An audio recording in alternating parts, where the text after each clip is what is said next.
সমস্যাটা হচ্ছে যখন কোডটা রান করার পরে সাপোজ আমি ইনপুট দিচ্ছি 5 4 3 2 1, আমার সুন্দর মতোই শর্টটা হচ্ছে, কিন্তু আমি যদি ইনপুটটা এভাবে দেই 1 2 3 5 4, আমার 1 2 3 5 4ই আসতেছে, 4 5 হচ্ছে না। চেঞ্জ করো দেখি, আরো কিছু চেঞ্জ দাও দেখি, আপডেট করো। আহ এক এক দুই ঠিক রেখে বাকি তিনটা উল্টে দাও। 1 এক 2, দুই 5 4 3। এটাও সেম, এটাও সেম আসতেছে 1 2 5 4। প্রথম ভুলটা হচ্ছে এখানে, এই ইয়ে জি স্যার। সেটা হচ্ছে কি, তুমি লুপটা শুরু করেছো 8 নাম্বার লাইনে, দেখো লুপটা শুরু করেছো 1 থেকে, তাহলে তো এর 0তম ইন্ডেক্সে তোমার কোনো ভ্যালুই নাই। এটা তো চলা উচিত ছিল 0 থেকে n-1 পর্যন্ত, না? স্যার এটা তো স্যার আমি স্ক্যান এর জন্য নিয়েছিলাম।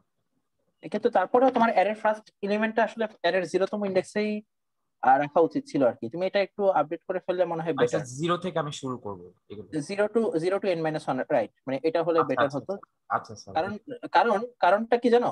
কারণ এরপরে যখন তুমি কাজ শুরু করছো, জি I equal to n-1, I greater than equal 1, I minus minus, j equal to j less than equal I, j plus plus. Okay, j equal to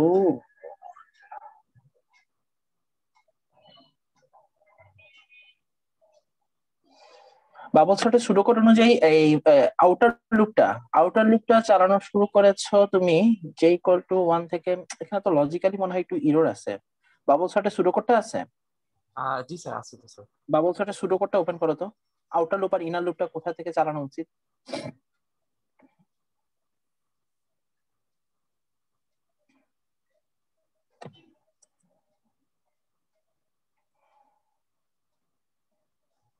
right, ওইটাই থাকো, সেটাও দেখতে হবে। আচ্ছা, টু ডু চলবে হচ্ছে গিয়ে স্টার্ট হবে 0 থেকে, চলবে n-1 পর্যন্ত আউটার লুপটা, তাই না? জি স্যার। আউটার লুপের খেয়াল করো, আউটার লুপ যে টু ডু কন্টিনিউ করছে, সে চলবে যতক্ষণ পর্যন্ত সে n-1 এ না পৌঁছাচ্ছে, এবং তার ভ্যালু এক এক করে বাড়তে থাকবে। জি sir. Okay, to do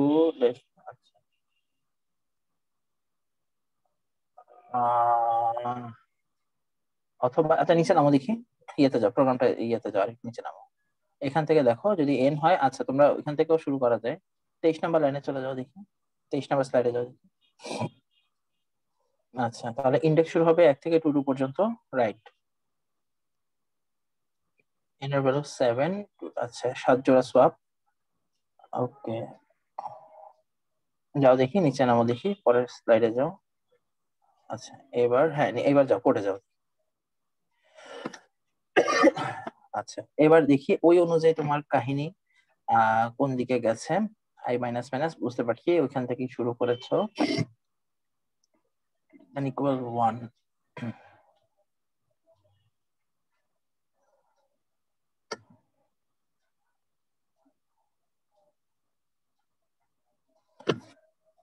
okay,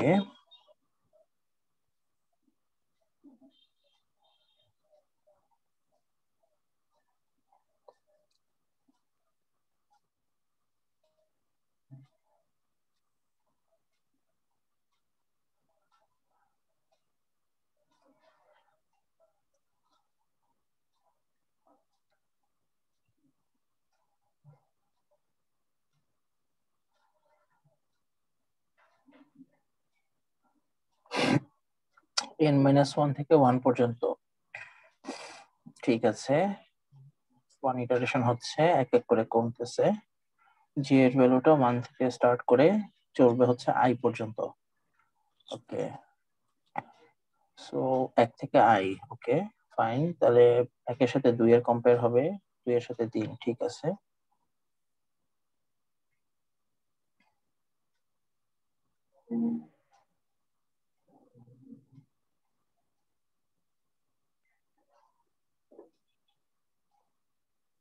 এর নিচে কিছু আছে আর স্যার সজীব? প্রিন্টএফ। প্রিন্টএফ, আচ্ছা। এখানে তো ওরকম কোনো প্রবলেম আমি দেখতেছি না, কিন্তু এখানে একটা বিষয় হচ্ছে ফ্ল্যাগটাকে যে রিসেট করার ব্যাপারটা, এই রিসেট করার ব্যাপারটা তো করা উচিত ছিল তোমার আউটার লুপের মধ্যে এসে, না মানে আউটার লুপের মধ্যেই করা উচিত না? খেয়াল করে দেখো, একবার স্যার যদি ফ্ল্যাগ ওয়ান হয়ে যায়, আচ্ছা জি স্যার, মানে আচ্ছা আচ্ছা, এটা তো ইনার লুপে হয়েছে। মানে ফ্ল্যাগটা যদি একবার ওয়ান হয়ে যায় তাহলে তো আর পরবর্তী ফ্ল্যাগ ওয়ান হয়ে গেলে কাজ চলবে, কিন্তু ফ্ল্যাগ যদি জিরোই থাকে তাহলে আর কাজ চলবে না, তাই তো? জি স্যার। হ্যাঁ, কিন্তু ফ্ল্যাগ যদি একবার ওয়ান হয় সেটা তো আর কোনোবার ওই পরবর্তী ইটারেশনের শুরুতে তাকে আবার রিসেট করে নেওয়া উচিত ছিল না? আচ্ছা আচ্ছা। মনে আছে আমাদের স্টেপ গুলোর মধ্যে? তুমি আবার যাও, স্লাইডে যাও, দেখো ওখানে জি স্যার। ফ্ল্যাগটা কিন্তু রিসেট, ওই যে কাজের শুরুতে দেখো এই সময় যখন ফলস দিয়ে শুরু করেছিলাম, এরপরে যখন টেনে আমরা কম্প্যারিজন কয়েকটা স্লাইড টানে টানো, হ্যাঁ এই যে ট্রু হয়েছে, ট্রুই আছে, এখন আর চেঞ্জ হবে না। এখন আর চেঞ্জ হবে না, একবারে যখন এই ইটারেশন শেষ, টু ডু এর ভ্যালু যখন 6 হবে, এই যে দেখো টু ডু এর ভ্যালু যখন 7 থেকে পাল্টে পরেরটা যাও, পরের স্লাইডে যাও, হ্যাঁ পরেরটা যাও, জি এই যে স্যার, টু টু এখানে সিক্স আবার কিন্তু আচ্ছা আচ্ছা, রিসেট। মানে এটা কিন্তু লুপের মধ্যেই করতে হবে, বুঝতে পারছো? ওই বুঝতে পারছি স্যার। আচ্ছা আচ্ছা আচ্ছা। এই কাজটা তুমি ওখানে করে ফেলো, আমার মনে হয় এখনই চেক করে জি ফেলতে পারো। স্যার, এখনই পাবেন স্যার, বুঝতে পারছি ফ্ল্যাগ স্যার। এখন ওইখানে জিরো রাখছো, সমস্যা নাই, বাট ইনার আউটার লুপ 12 নম্বর লাইনের পরে 13 নম্বর লাইনের এখানে এসে তুমি ফ্ল্যাগকে এখানে জিরো করে দিও, রিসেট করে দিও। রাইট, এখন এখান থেকে যদি ইনার লুপ পারে তো এটাকে ওয়ান করুক, ঠিক আছে না ব্যাপারটা?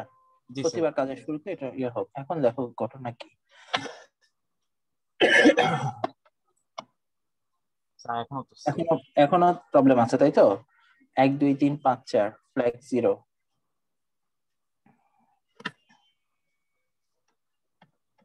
হুম।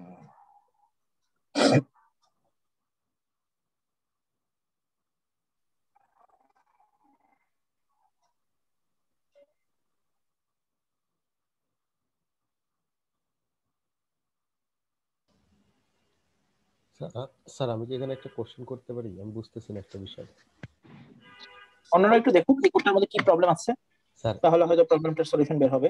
ইফ নট ফ্ল্যাগ এটার মানেটা আমি বুঝতে পারতেছি না স্যার আসলে। নট ফ্ল্যাগ মানে হচ্ছে এই স্যার এখানে এটা তো ইফ এর মধ্যে আমরা একটা এক্সপ্রেশন দিই, তাই না? হয় ট্রু অথবা ফলস হলে ভিতরের কাজ হবে অথবা হবে না। জি স্যার। তো ফ্ল্যাগ এর ভ্যালুটা যদি ওয়ান দেয়, দেখো এখানে ফ্ল্যাগকে যেই কাজে ব্যবহার করা হচ্ছে ওর ভ্যালু হয় ওয়ান হবে অথবা জিরো।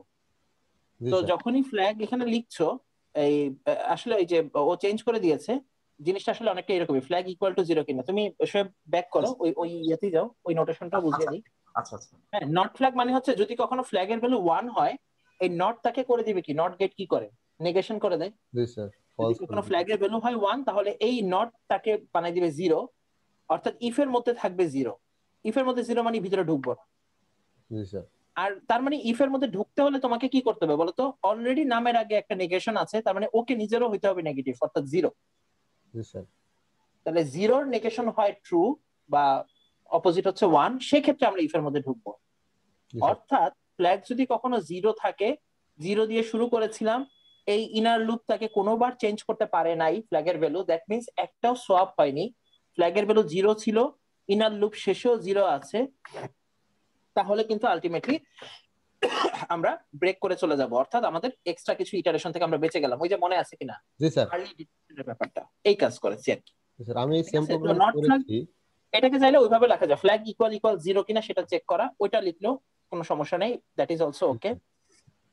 হ্যাঁ স্যার, আমি প্রোগ্রাম করেছি কিন্তু আচ্ছা, আমার লুপটা চালাইছিলাম হচ্ছে আই ইকুয়াল টু, এখান থেকে এটা মাইনাস মাইনাস না দিয়ে করছিলাম মেবি স্যার। আমি আই মাইনাস মাইনাস না দিয়ে এটা করেছিলাম, তো এটা কাজ করে। আচ্ছা, এখানে মানে প্রবলেমটা খালি চোখে দেখাটা একটু ডিফিকাল্ট, আমাকে একটু কোডটা সেন্ড করে দিও, ইয়ে জি আমি স্যার। তাহলে একটু দেখে বলতে পারবো ঘটনা কি, কিন্তু কারণ আচ্ছা আমার কাছে সবকিছু অলমোস্ট ঠিকই মনে হচ্ছে। একটু মানে আউট অফ কনভেনশন যে আসলে ইন্ডেক্স নাম্বার ওয়ান থেকে স্টার্ট করেছো, বাট প্রবলেম হওয়ার কথা না। আহ, জি স্যার, যেহেতু আবার এক থেকে কন্ডিশন এক তো ঠিক আছে। কন্ডিশন ঠিক আছে, ফ্ল্যাগকেও রিসেট করার কাজ হচ্ছে, ফ্ল্যাগকেও রিসেট করার, আচ্ছা রান করে দেখি আবার একবার। একদম উল্টো দিলে কাজ করে, 5 4 3 2 1 কেমন দিলে। স্যার? জি স্যার, 5 4 3 2 1 দিলাম, এটা সুন্দর মতো করবে। কিন্তু যেই আবার 5-এর পরে এই যে 1 2 5 4 3 সেম দিচ্ছে। সেম রেজাল্ট দিচ্ছে।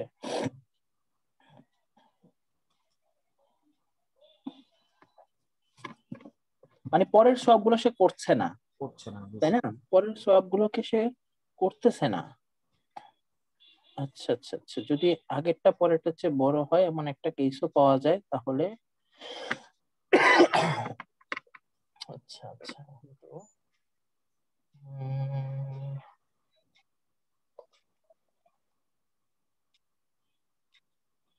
এখানে প্রবলেমটা তো অবভিয়াস না, কারণ n-1 থেকে 1 পর্যন্ত ফ্ল্যাগের ভ্যালুটা 0 দিয়ে স্টার্ট, রাইট?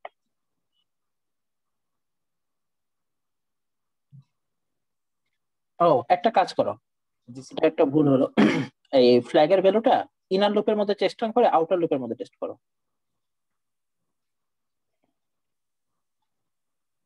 কোডটা একটু গুছাই নাও, ফরম্যাট ইউজিং স্টাইল দিয়ে দেখো তো আউটার লুপে গেছে কিনা, নাকি এখন ইনার লুপে আছে। এখনো কিন্তু ইনার লুপে আছে। এটাকে ইয়ে করে আউটার লুপের পরে নিয়ে আসো। আহা, হ্যাঁ, এটাকে উপরে উঠাও এই ব্র্যাকেটের পরে, রাইট রাইট।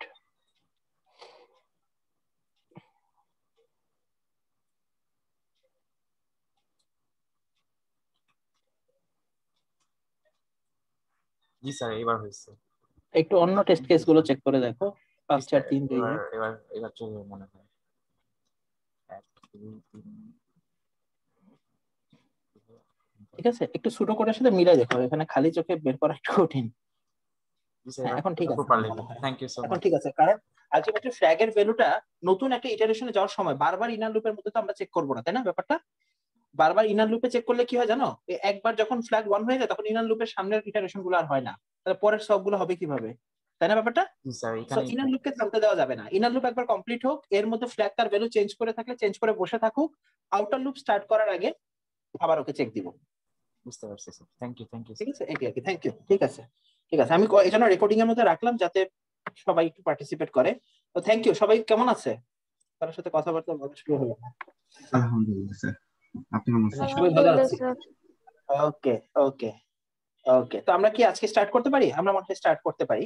জি স্যার। অলরেডি আমরা আলোচনার মধ্যে ছিলাম। আমরা আজকে বেসিক্যালি আজকে আমরা দুটো সর্টিং অ্যালগরিদম নিয়ে আলোচনা করব এবং এরপরে সর্টিং এর কাজ শেষ। অলরেডি আমরা বাবল এবং ইনসার্শন সর্ট নিয়ে কথা বলেছি, এক প্রস্থ কিভাবে সলভ করতে হয় সেটার সুডো কোড অ্যানালাইসিস করেছি। আজকে আমরা আরো দুটো অ্যানালাইসিস করব এবং মোটামুটি 4টা সর্টিং অ্যালগরিদম যদি জানা থাকে তাহলে মোটামুটি আমরা একটা পর্যায়ে আছি, যে কোনো সময় যে কোনো সর্টিং অ্যালগরিদমকে আমরা অ্যাপ্লাই করতে পারবো ডেটার উপরে। তো আজকের অ্যালগরিদম দুটোর মধ্যে একটা আসলে খুবই সিম্পল, 20 থেকে 25 মিনিট সময় লাগবে, যেটা গত ক্লাসে আলোচনা করতে চাচ্ছিলাম, সিলেকশন সর্ট। আর আরেকটা হচ্ছে মার্জ সর্ট, অনেকেই হয়তো নাম জানে। আজকে আমরা একটু ডিটেলস আলোচনা করব দুটো সর্টিং এর ব্যাপারে, কিভাবে তারা আগে দুজনে থেকে ডিফারেন্ট। তো সিলেকশন সর্ট নিয়ে আলোচনা শুরু করি। সবাই কি দেখতে পাচ্ছে ঠিক মতো? জি স্যার। জি স্যার। সিলেকশন, এই সিলেকশন শব্দটা কোথায় দেখেছো, কোথায় শুনেছি আমরা সবাই? সি আর সিলেক্ট করা ক্লাসে অনেক জায়গায় use স্যার। করতে পারি। অনেক জায়গায় সিলেকশন শব্দটা আসছে, ঠিক আছে? বিশেষ করে এই শব্দটা দৈনন্দিন জীবনে খুব বেশি দরকার, অর্থাৎ বেস্ট ওয়ানকে সিলেক্ট করতে হয়। কথা বলছো, বেস্ট ওয়ানকে সিলেক্ট করা। ইলেকশন কিন্তু এক ধরনের সিলেকশন না? ইলেকশন যেখানে জনগণের হাতে সিলেকশনটা দেওয়া থাকে, ইলেক্ট করার সুযোগ থাকে, মানে অনেক প্রতিদ্বন্দ্বী আছে, আমরা তার মধ্যে বেস্ট জনকে খুঁজে বের করার চেষ্টা করি। তো অনেকের মধ্যে যে বেস্ট তাকে দেখতে গেলে তোমার কি সব একটা একটা পরীক্ষায় বেস্ট নাম্বার কোনটা সেটা দেখতে গেলে কি সবগুলো খাতা না দেখে বলা সম্ভব? না স্যার।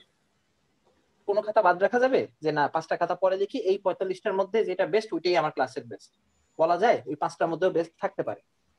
সো সিলেকশন হচ্ছে এমন একটা প্রসিডিউর যেখানে আমরা from n elements we find out the best one and place him in the best position, সে যেখানে থাকার যোগ্য তাকে সেখানে পাঠিয়ে দিব। আসো আমরা দেখি সিলেকশন কিভাবে কাজ করে। তো সিলেকশন করতে চাইলে তোমাকে প্রথমেই বায়াসড হতে হবে, দুটো গ্রুপ ক্রিয়েট করতে হবে, একটা সর্টেড সেকশন একটা আনসর্টেড সেকশন। দেখো এই সর্টেড সেকশন এবং আনসর্টেড সেকশনের ব্যাপারটা কিন্তু তোমার ইনসার্শন সর্টের মধ্যে ছিল না? বুঝছো? জি স্যার। ইনসার্শন সর্টে আমরা ফার্স্টে সর্টেড গ্রুপে কাকে ধরে রাখতাম? কেউ প্রশ্নের উত্তর দিক। First element sir. First element. First এলিমেন্টকে টাস্ককে সাজাবো, একজনকে তো রেফারেন্স ধরতে হবে, ধরে নিব প্রথম জন অথবা শেষ জন সর্টেড আছে, ওর সাপেক্ষে পেছনের কার্ডটা কতটুকু সামনে আসতে পারে সেটার ব্যবস্থা করব। অর্থাৎ পিছনের জনকে টেনে টেনে ইনসার্ট করার চেষ্টা করব তার কারেক্ট পজিশনে। এখানে সেটা না, বাট এখানে ওইটার মতো একটা কমন ব্যাপার হচ্ছে সর্টেড এবং আনসর্টেড দুটো গ্রুপ থাকবে, right? Initially all items are in the unsorted group, the sorted group is empty. এখানে ইনসার্শনের থেকে ব্যাপারটা একটু ডিফারেন্ট। অর্থাৎ এখানে ফার্স্টে টোটাল অ্যারের যে সেটটা, এর এলিমেন্ট এন এলিমেন্ট সবাই থাকবে আনসর্টেড লিস্টে, সর্টেড লিস্ট থাকবে খালি।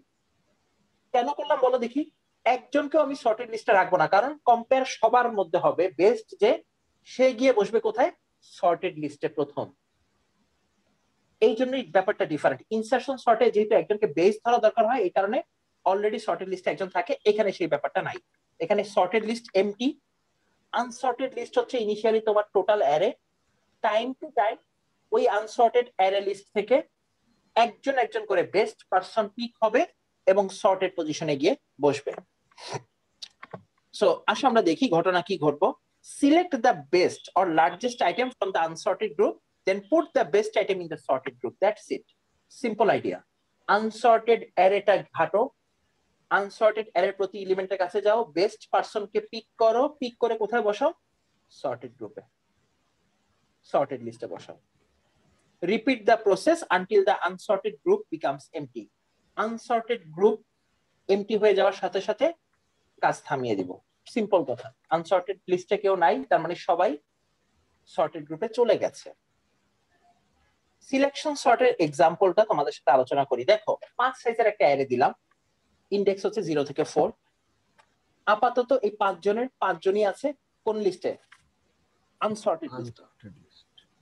আসো স্ক্যান করব সবাইকে, লার্জেস্ট ভ্যালুকে খুঁজে বের করার চেষ্টা করব। পেলাম 65। Then what happens? Swap 65 with 20। কেউ আমাকে বলুক কেন 65 এর সাথে 20 এর সোয়াপ করছি? প্রথম কাজ দেখো স্যার 20 হচ্ছে মনে হয় সবচেয়ে ছোট আর 65 হচ্ছে বড়, এরকম। না না না না না না, 20 এর সাথে কোনো সম্পর্ক নাই। 20 এর ভ্যালু এখানে বড় বিষয় নয় স্যার। সবচেয়ে বড় যেহেতু বড় স্যার, এই জন্য স্যার সবার লাস্টে যাবে। লাস্টে যাবে স্যার। রাইট। আমরা যদি এমন বলি যে ক্লাসরুমে তোমরা বসেছো, যার সিজিপিএ সবচেয়ে বড় সে প্রথম সিটে বসবে, কথা বোঝো? এটা আমার রুলস। বড় ধরো আমি খুব খারাপ মানুষ, আমি চাই সবচেয়ে ভালো সিজিপিএ যা সে সবার সামনে বেঞ্চ, অথবা তাকে সবার লাস্টে বেঞ্চে বসাবো। সে তো এমনি ক্লাসে অ্যাটেন্ড, তাকে লাস্টে বসাবো। এখন বোঝো, ক্লাসে যখন সকালে তোমরা আসো, তোমরা কি ঠিকঠাক মতো বসো? আমার রুলস অনুযায়ী কেউ বসে? সবাই তো যে যার মতো র্যান্ডমলি বসে না? তার মানে যে ব্যক্তি ফার্স্ট, আমি তাকে যে সিটে বসাতে চাই অলরেডি ওই সিটে একজন বসে আছে না, সে যে কে তা আমি জানি না, কিন্তু তাকে তো এখন জায়গা ছেড়ে দিতে হবে, তাই না? যখন আমি স্ক্যান করে বের করলাম রুমের মধ্যে সবচেয়ে হাইয়েস্ট সিটে ওই ব্যক্তির, তাকে আমি বলবো যাও গিয়ে ওই লাস্টের ওই সিটে বসো। লাস্টের ওই সিটে যে বসে আছে তাকে তাহলে কই বসাবো? সব তো সিট ফিল আপ, ওকে যে এনে বসাবো। সিটটা খালি আছে স্যার ওই সিটে আমি যে সিটে উঠে যাব। রাইট, ফার্স্ট বয় যে সিট থেকে উঠে গেল সেই সিটে। তো আমরা প্রথমে ক্লাসে সবাই বসে পড়েছে, কাউকে আমরা টানাটানি করছি না। এবার আমি টিচার স্ক্যান করা শুরু করলাম, বেস্ট সিজিপিএ পেয়েছি 65 এর কাছে। বললাম 65 তুমি চলে যাও, তোমার স্থান হচ্ছে, যদি আমরা ডিসেন্ডিং অর্ডারে সাজাই, সরি অ্যাসেন্ডিং অর্ডারে সাজাই, তাহলে 65 থাকা উচিত কোথায়? সবার লাস্ট পজিশনে। বললাম ক্লাসের লাস্ট সিটে চলে যাও, লাস্ট সিট হচ্ছে 4th ইন্ডেক্সের সিট। 4th ইন্ডেক্সে অলরেডি একজন না বুঝে বসে আছে, তার সাথে জায়গা সোয়াপ করে ফেলো। সো এখানে আসলে দুটো কাজ। প্রথমে 0 থেকে n-1 তম ইন্ডেক্স পর্যন্ত সোয়াপ করে তোমাকে যেতে হবে। আচ্ছা, 0 থেকে n-1 পর্যন্ত স্ক্যান করতে হবে, বেস্ট ব্যক্তিকে খুঁজে বের করতে হবে এবং তারপরে সোয়াপ করতে হবে কার সাথে? লাস্ট এলিমেন্টের সাথে। সোয়াপ করার পরে ঘটনা দেখো, সোয়াপ করার পরে ঘটনা হবে এরকম।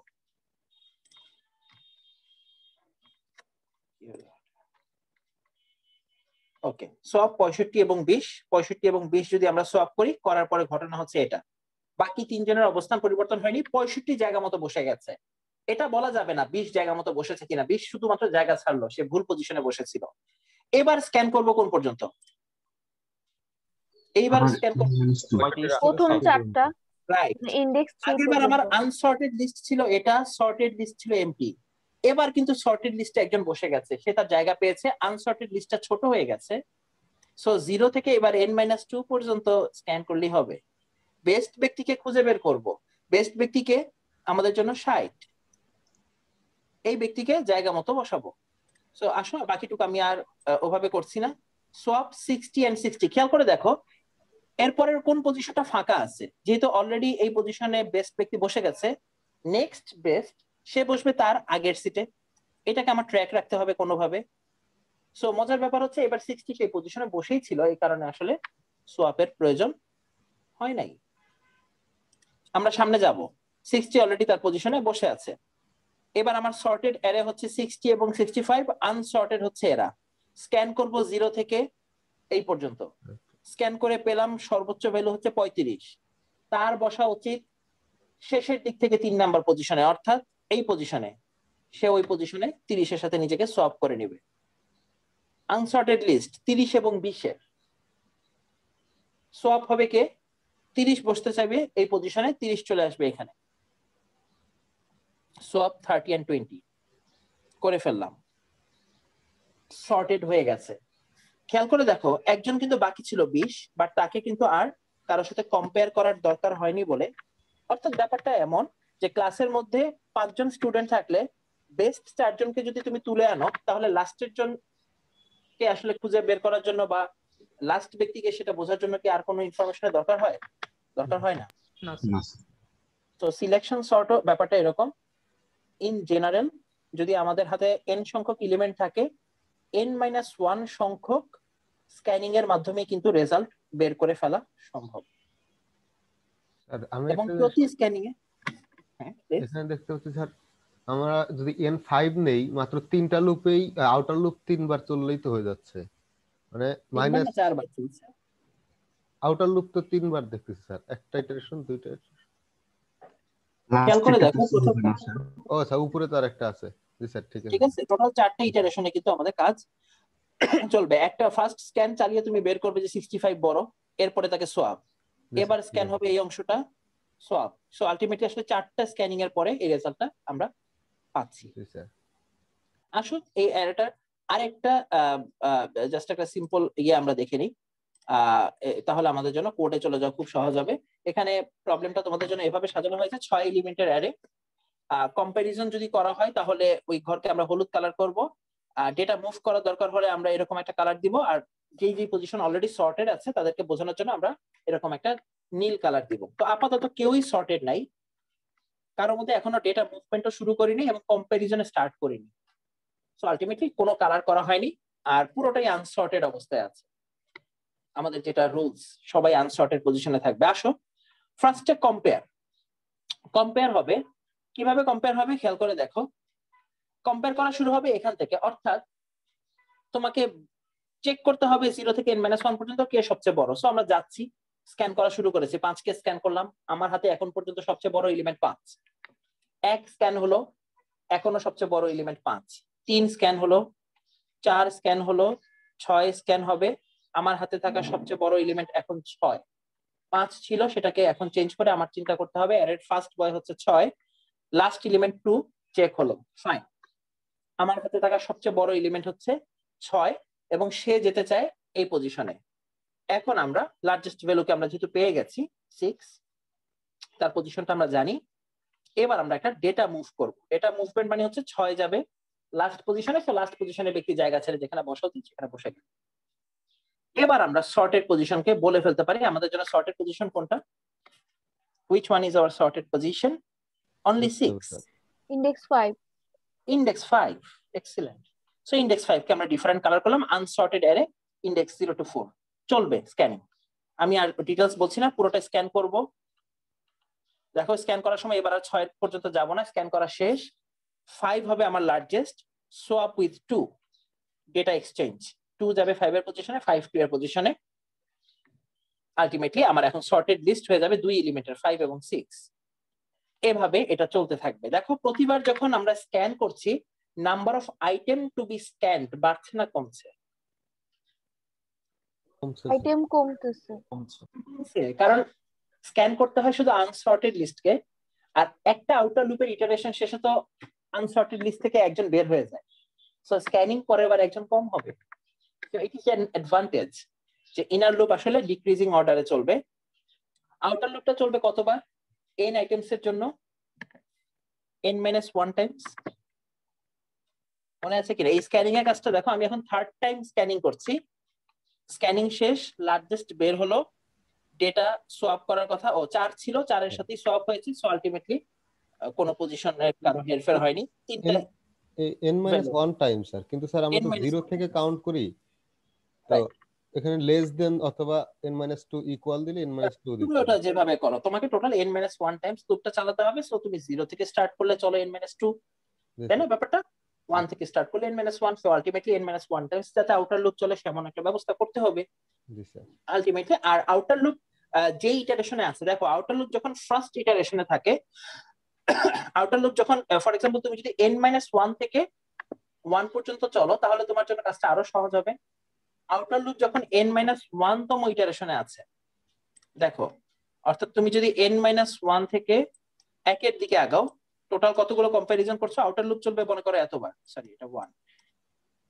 সো n minus 1 সংখ্যক আউটার লুপের ইটারেশন তুমি কনফার্ম করলে, ভালো কথা, এটা তোমাদের দরকার। তো প্রতি আউটার লুপের সময় ইনার লুপ কতবার করে ঘুরবে চিন্তা করে দেখো। n আইটেমস এর জন্য আমাকে আসলে কত সেট স্ক্যানিং এর দরকার ছিল? প্রথমবার টোটাল n সংখ্যক আইটেম কি স্ক্যান করা দরকার ছিল না? জি স্যার। জি স্যার। এরপরে স্ক্যান করার আইটেম একটা একটা করে ডিক্রিজ পেতে থাকবে। জি স্যার। সো আলটিমেটলি আমরা এটার সাথে একটু মিলিয়ে দেখার চেষ্টা করব যে আসলে সামনে কি হচ্ছে। শুরু করে আমরা সরাসরি চলে যাই। সিলেকশন সর্ট হচ্ছে কি অলমোস্ট মানে সবগুলো সর্টিং এর মধ্যে সবচেয়ে ইজি সর্টিং অ্যালগরিদম বোঝার জন্য।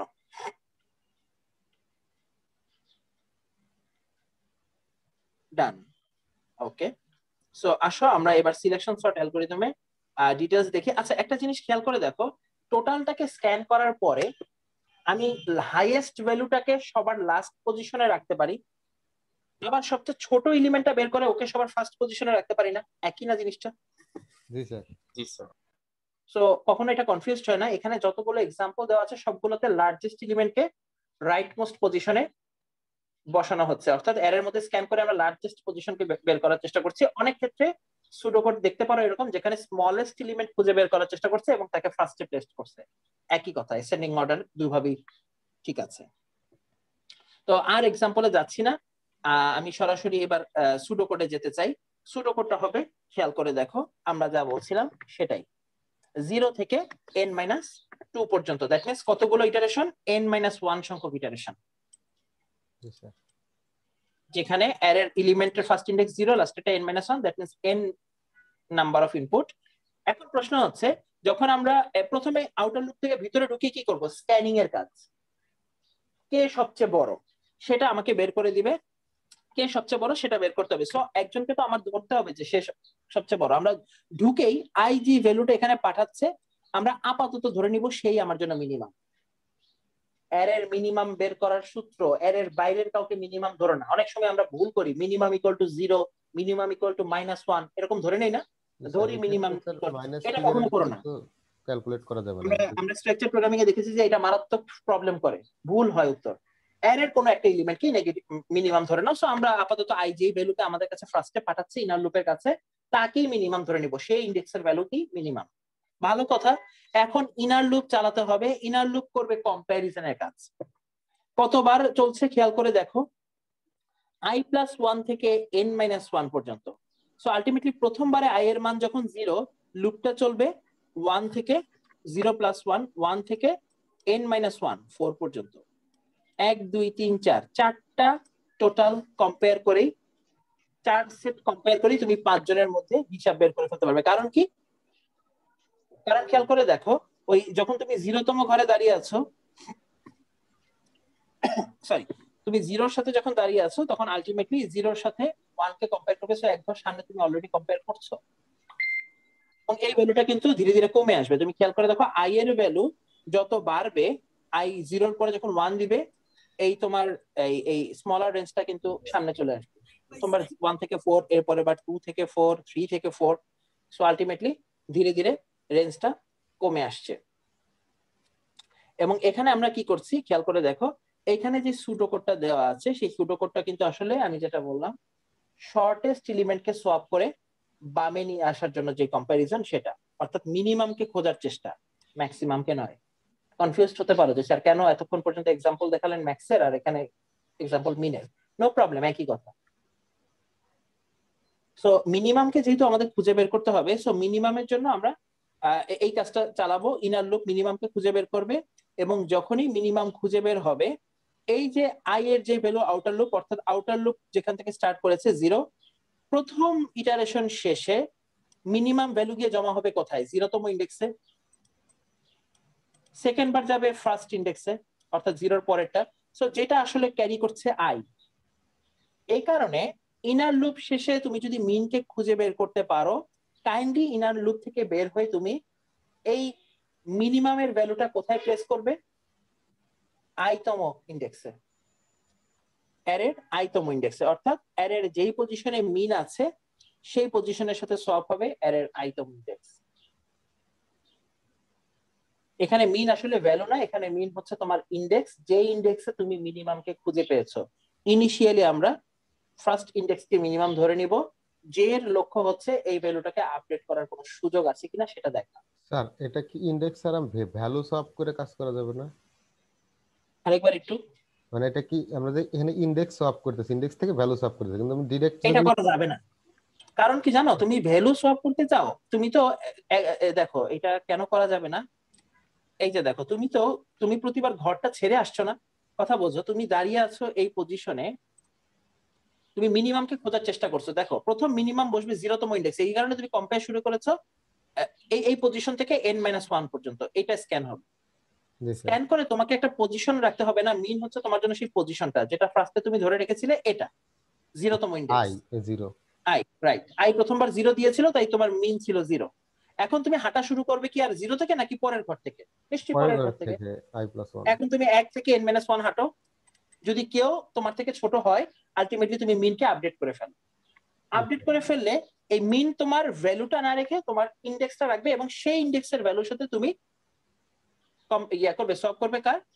তোমার আইতম ইন্ডেক্সের, যেখানে তোমার আউটার লুপ দাঁড়িয়ে আছে। জি স্যার, বুঝতে পারছি স্যার। ঠিক আছে, ভ্যালুকে কখনো টার্গেট করো না, ইন্ডেক্সকে টার্গেট করো, তাহলে সুবিধা হবে। অ্যাড্রেসকে টার্গেট করো সব সময়। লিংক লিস্টে যখন আমরা যাব তখনও সেম প্রসিডিউর। আমি আবার একটু শুরু করে চলে আসি। সো কাহিনী হচ্ছে এটা, আউটার লুপ। শুধুমাত্র আউটার লুপের এই অংশটা তোমার জন্য ভেরি সিগনিফিকেন্ট। 0 থেকে n-2 পর্যন্ত চালাচ্ছ, তার মানে প্রথমবার আই এর ভ্যালু যেহেতু 0, তার মানে এইখান থেকে যে মিনিমাম ইন্ডেক্সটা বের হবে তার সাথে তোমার আই এর সোয়াপ হবে। সো আই ইজ ক্যারিং 0, মিন হবে কার মধ্যে? 1 থেকে n-1 এর মধ্যে কোনো একটা ইন্ডেক্স, এবং পরবর্তীতে সোয়াপ হবে কারা? এই আইতম ইন্ডেক্স এবং মিনতম ইন্ডেক্স জায়গা অদল বদল করে নিবে। কারণ আমরা ইনিশিয়ালি ওকে মিন ধরিনি, এখান থেকে মিন খোঁজার দায়িত্ব দিয়েছিলাম, স্ক্যান করেছি, যা পেয়েছি তার সাথে একে সোয়াপ করে দিয়েছি। That's it. আমি সবাইকে রিকোয়েস্ট করবো আজকে রাতে বাসায় গিয়ে 5 মিনিটের মধ্যে এই কোডটাকে সিমুলেট করা।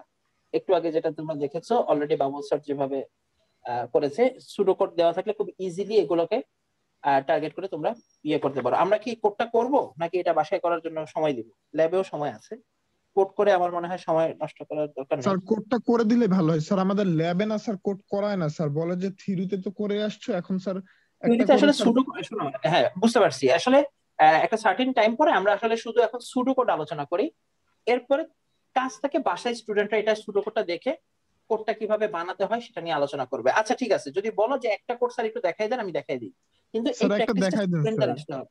যেমন সিলেকশন সর্টের সুডো কোড যদি তোমাকে দেই, দেখো এটাকে কিভাবে আমরা স্যার এখানে এটা কি স্যার ইয়া হবে না, ওই যে একটা আগেরটাতে আমরা করলাম স্যার টাইম কমপ্লেক্সিটি কমানোর জন্য ফ্ল্যাগ ভ্যালু নিলাম, এখানে কোনো টাইম কমপ্লেক্সিটি কমানোর ব্যবস্থা রাখে নাই, কারণ এটা আসলে বাবল সর্ট থেকে অনেক efficient compare to bubble sort. Insertion sort এবং সিলেকশন সর্ট এফিশিয়েন্ট। সিলেকশন কি আদেও এফিশিয়েন্ট, কারণ যখন বড় ভ্যালু হবে, বড় অনেক এন সংখ্যক ভ্যালু বেশি হবে, তখন তো এটা স্লো কাজ করবে স্যার, কারণ কি একবার পাস করবে। যদি বড় হয়, অ্যারে লেংথ যদি বড় হয়, অ্যারে লেংথ বড় হলে এই যে তিনটা পড়ালাম একটাও ভালো না।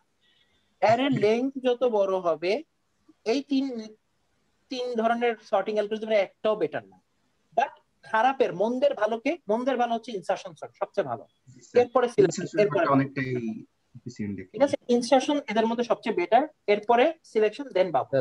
এই স্লাইডের শেষে দেখলাম একটা ইয়া দেওয়া আছে যে কি জিরো, জি স্যার এই যে এইটুকু স্যার, ওর্স্ট কেস আর বেস্ট কেস এবং বেস্ট কেস আপাতত আসলে এটা আমরা এখানে অ্যানালাইসিসটা করতে চাই না, স্লাইডেও যেহেতু ব্যাখ্যাটা নাই, এটা আসলে অ্যালগোরিদমের কমপ্লেক্সিটি অ্যানালাইসিসটা হয় অ্যালগোরিদম করছে। বাট আমরা তোমাদের একটু জানিয়ে রাখতে চাই যে আসলে এটা অর্ডার অফ এন স্কোয়ার হচ্ছে তার ওর্স্ট কেস, তার বেস্ট কেসও অর্ডার অফ এন স্কোয়ার, তার মানে ওর কোনো বেস্ট বা ওর্স্ট কেস নাই, ওর সবই এই case। Average case. হ্যাঁ, ওর ওর সবসময় এটা মানে ওর ওর ক্ষেত্রে কখনোই তুমি আগে ইটারেশন থামাতে পারবে না, কখনোই পরে ইটারেশন। খেয়াল করে দেখো, তুমি এক্স্যাক্টলি ক্লাসের 5 জন স্টুডেন্টের মধ্যে এই প্রসিডিউরে যদি সিলেকশন শুরু করো, কখনোই কি 4টা কম্পারিজনের আগে ভালো মানে সবাই সর্ট হওয়া পসিবল? কখনো না, তাই না? ব্যাপারটা একটা মজার ব্যাপার খেয়াল করো, এই যে যখনই তুমি প্রথম ব্যক্তি দেখো অ্যারেটা যখন আনসর্টেড ছিল, মজার একটা ব্যাপার দেখো, এই যে আনসর্টেড অ্যারেটা যখন তোমার হাতে দিলাম, প্রথম স্ক্যান করে তুমি দেখলে কি বাবাজি 6 হচ্ছে সবচেয়ে বড়, যে জায়গা মতো নাই তাকে বসাবো কোথায়? 2 এর সাথে সোয়াপ করে। একটা জিনিস খেয়াল করেছো, 2 কে যে তুমি সরাই আনলা, 2 এর তো একটা কারেক্ট পজিশন থাকা উচিত, বাট তুমি কি সেটা বুঝে ওকে 6 এর জায়গায় বসাইছো নাকি র্যান্ডমলি দুটো বসাইছো? র্যান্ডমলি। এই কাজের জন্যই তুমি এই অ্যালগোরিদমকে ভালো করতে পারবা না কখনোই, কারণ এইখানে যেই ব্যক্তি বসে আছে, এই ব্যক্তি যদি মানে আল্লাহর রহমতে 5 হতো, তাহলে 5 চলে আসতো এখানে, 6 চলে আসতো এখানে, 5 কে পরের বার আর কম্পেয়ার করা লাগতো না, বা সোয়াপের কাজটা অ্যাটলিস্ট কম করলে হতো। বাট এটার কোনো গ্যারান্টি আছে? না sir, no guarantee, no guarantee. ফাঁকা সিট পেলেই যে কেউ যদি ভুল জায়গায় বসে থাকে তাকে সোয়াপ করে দেওয়া হয়। সো আলটিমেটলি আমরা খালি সর্টেড লিস্টকে খুশি রাখার জন্য, আনসর্টেড লিস্ট কিন্তু আরো আনসর্টেড হয়ে যেতে পারে, তাই না? সেই চিন্তা আমরা করি না। তো এই কারণে এই সর্টিং অ্যালগরিদমটার কোনো বেস্ট ওর্স্ট কেস নাই, এটা অলওয়েজ এভারেজ কেস এন স্কয়ারে চলে। এন স্কয়ারে কেন চলে এটাও একটা সময় আলোচনা করে দিব, বাট আগে চাচ্ছি তোমরা যেহেতু ওই যে ডিমান্ড করলা কোডের ইমপ্লিমেন্টেশনটা একবার দেখাই দিই নাকি? জি স্যার। ঠিক আছে, আমরা একটা দেখাই দিচ্ছি, বাট আসলে এটা স্ট্রিক্টলি প্রহিবিটেড, থিওরি ক্লাসে দেখানোর নিয়ম নাই, ল্যাবেও আসলে দেখান না, ল্যাবে স্যারেরা হয়তো সুডো করতে আবার একটু আলোচনা করতে পারেন, স্টুডেন্টদের ইমপ্লিমেন্ট করার নিয়ম, না হলে আসলে আমরা করবো কি, তাই না? পুরো সপ্তাহ জুড়ে আমাদের এইটুক তো কোড করতে হবে নিজেদের। আচ্ছা, আমি একটা তাও হেল্প করতেছি, একটা দেখি তাহলে আমাদের একটা আইডিয়া ক্লিয়ার হবে। ওকে, স্ক্রিন কি শেয়ার আছে? স্ক্রিন শেয়ার, আচ্ছা স্ক্রিন শেয়ার বলতে স্ক্রিন শেয়ার,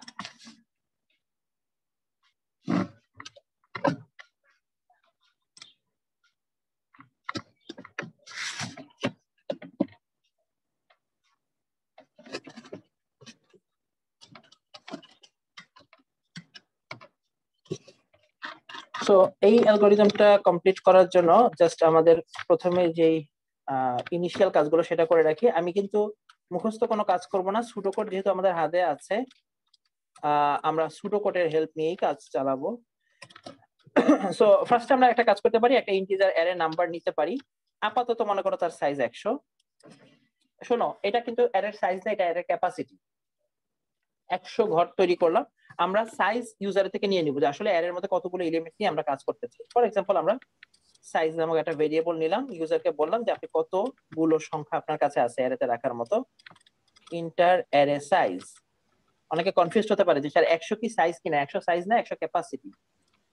সাইজটা ইউজার ইনপুট দেখ, ততগুলো সংখ্যা আমরা ইউজার থেকে নিয়ে অ্যারেটা ডেটা দিয়ে ফিল আপ করব। সো আলটিমেটলি সাইজ পেয়ে গেলাম, এখন আমরা একটা লুপ চালাই, সাইজ সংখ্যক বার চালাবো।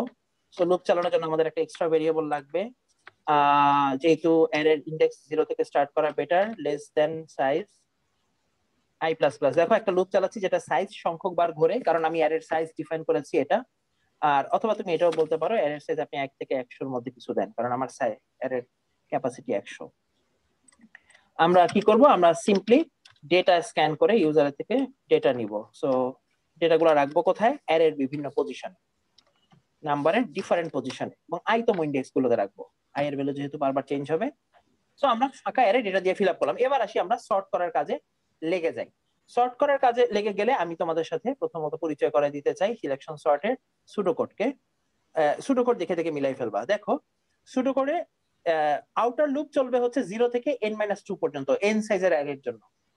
n সাইজের অ্যারে, আমার অ্যারের সাইজ কত? সরি, আমার অ্যারের সাইজ কত? আমার অ্যারের সাইজ কিন্তু n না, আমার অ্যারের সাইজ হচ্ছে সাইজ। সাইজ হচ্ছে আমার অ্যারের ডাইমেনশন। সো 0 থেকে n-2 পর্যন্ত আউটার লুপ চালাতে হবে। তার মানে আমি চালাবো 0 থেকে সাইজ -2 নাকি? সেম জিনিস, আমি খালি ভেরিয়েবলের নামটা চেঞ্জ করলাম। এই পর্যন্ত সবাই আছে কিনা আমার সাথে? জি স্যার। আচ্ছা স্যার ফরের পরে সেকেন্ড ব্র্যাকেট হবে না? প্রথম ফরের পর সেকেন্ড ফরের আগে। আচ্ছা ঠিক আছে, আমি এটা চেক করে দিচ্ছি।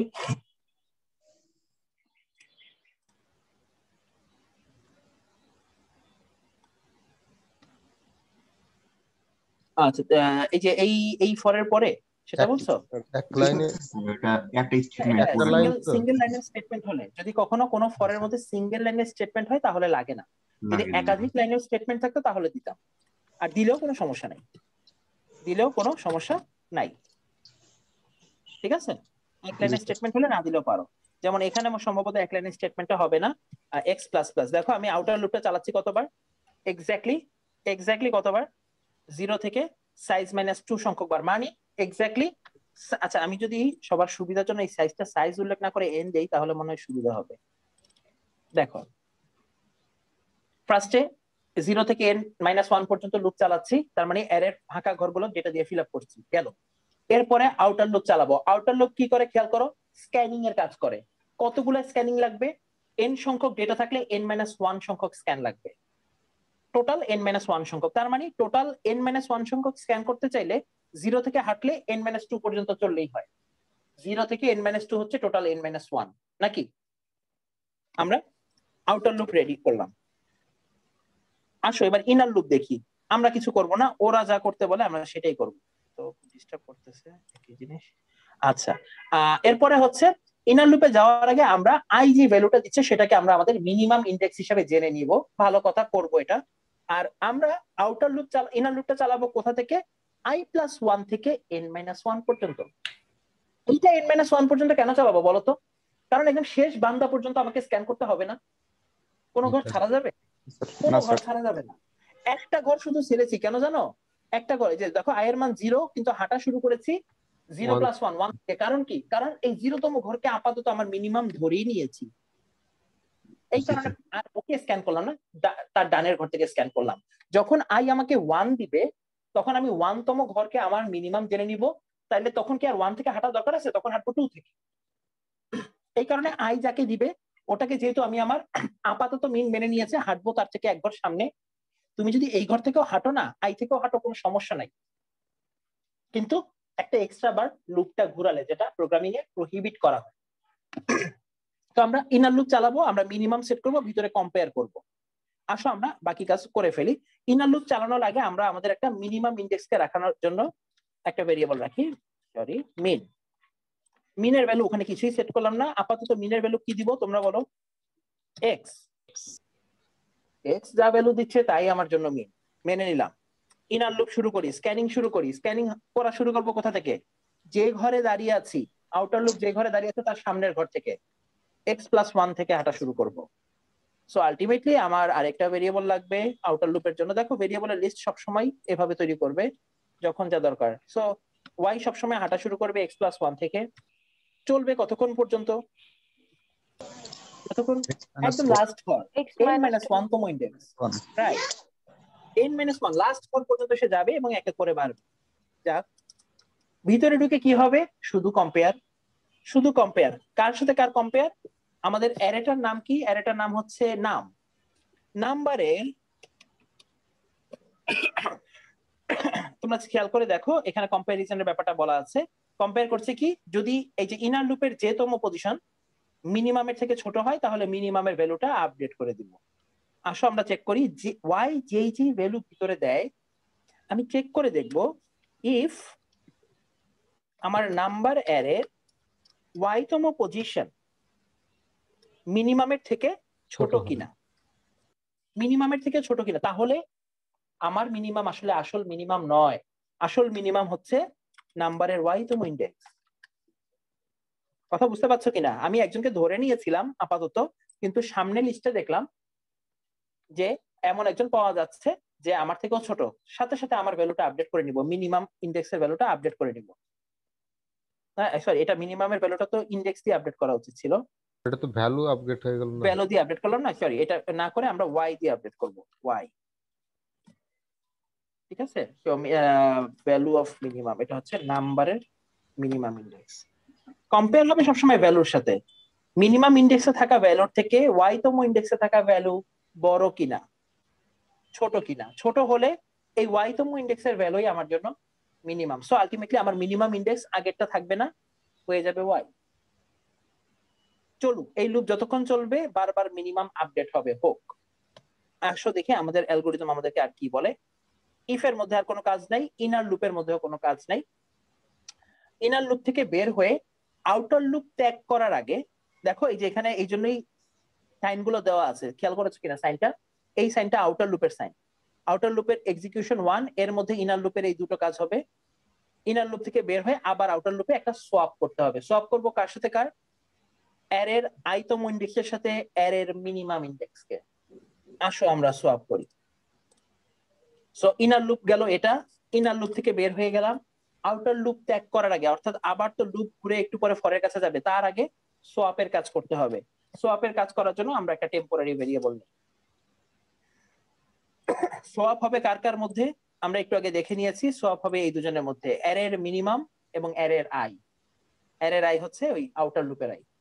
আসো, সো টেম্পের মধ্যে একজনকে জমা রাখি, আমাদের নাম্বার অ্যারের আইতম ইন্ডেক্সকে আগে জমা রাখি এখানে, তাহলে নাম্বারের আইতম ইন্ডেক্সটা ফাঁকা হয়ে যেতে পারে। এখানে রাখবো নাম্বারের কততম ভ্যালু? মিনিমাম। মিনিমামের মধ্যে যে ইন্ডেক্সটা পাওয়া গেছে সেই ইন্ডেক্সের ভ্যালু আমি এখন নাম্বারের আইতে রাখবো, আর নাম্বারের এই যে মিনিমামের পজিশনে রাখবো টেম্পকে। তো আসলে আমি সোয়াপ করলাম কার কার মধ্যে? আইতম ইন্ডেক্সের সাথে মিনিমাম ইন্ডেক্সের সোয়াপ। আই ছিল আমি যেই ঘরে দাঁড়িয়েছিলাম, অর্থাৎ ফার্স্ট বয় যেখানে বসতে চাই সেই ঘর, আর স্ক্যান করে বের করে ফেললাম যে আসল ফার্স্ট বয় হচ্ছে মিন এর মিনতম পজিশনে বসে আছে, তাই দুজনের সোয়াপ ঘটাই দিল। তো ফার্স্ট পজিশন এখন যে বসেছিল সে এমন একটা ঘরে চলে গেছে যেই ঘরে আবার তাকে স্ক্যান করে বুঝতে হবে সে তার কি করা উচিত। বাট একজন ঠিকঠাক মতো চলে আসছে ফার্স্ট ঘরে, যে মিনিমাম ভ্যালু ছিল। আমাদের কাজ শেষ। দেখো আমাদের সুডো কোডও শেষ, আমাদের কাজও শেষ। আমরা এখন অ্যারেটাকে একবার চাইলে প্রিন্ট দিয়ে দেখতে পারি। আউটার লুপ থেকে বের হয়ে যাব এবং প্রিন্ট করে দেখব। আফটার সোয়াপিং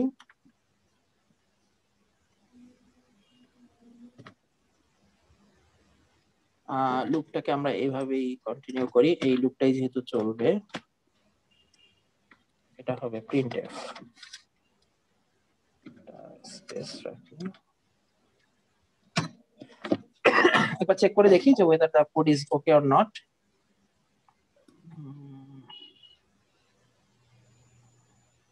আচ্ছা, অ্যারে সাইজ দিতে হবে, মনে করো 5 সাইজের একটা অ্যারে দিলাম। সো 5টা সংখ্যা ইনপুট দেওয়ার পরে কাজ শুরু হবে। 5 4 2 1 3। কাজ কি হয়েছে? 5 4 2 1 3, 5 4 2 1 3। না, এটা তো কাজ হয়নি স্যার। ওই যে এটা অটোমেটিক চেঞ্জ হচ্ছে, একটা ইফ কন্ডিশনের মধ্যে দিলে মনে হয় কাজ হবে স্যার। কোনটা? এই যে টেম্পটাতে মানে আমরা যে সোয়াপটা হচ্ছে এখানে, এটা একটা কন্ডিশনের মধ্যে যাওয়ার কথা। একটু চেক করে নেই। temp equal to ওকে, কারণ তো স্যার সেম ভ্যালু মানে কি রকম এক্সাক্ট পজিশনটা যখন থাকতেছে ওইটাও তো মনে হয় চেঞ্জ হয়ে যাবে না কি রকম কিছু একটা।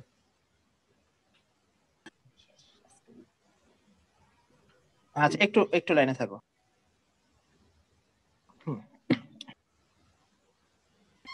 আচ্ছা এখন চেক করে দেখি যে সমস্যাটা কি আছে।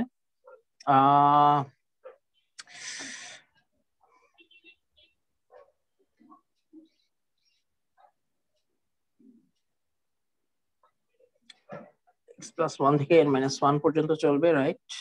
y++।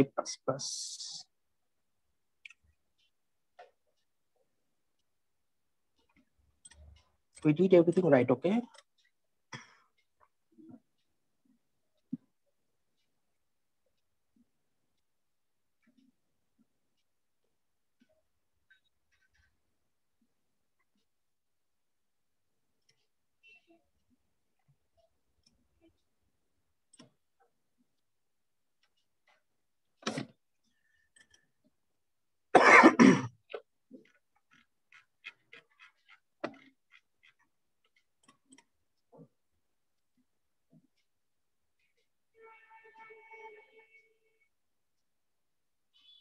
এ অফ আই এর সাথে মিনের সোয়াপ করতে হবে, রাইট? ঠিক আছে, তো এ অফ আই এর সাথে মিনের সোয়াপ।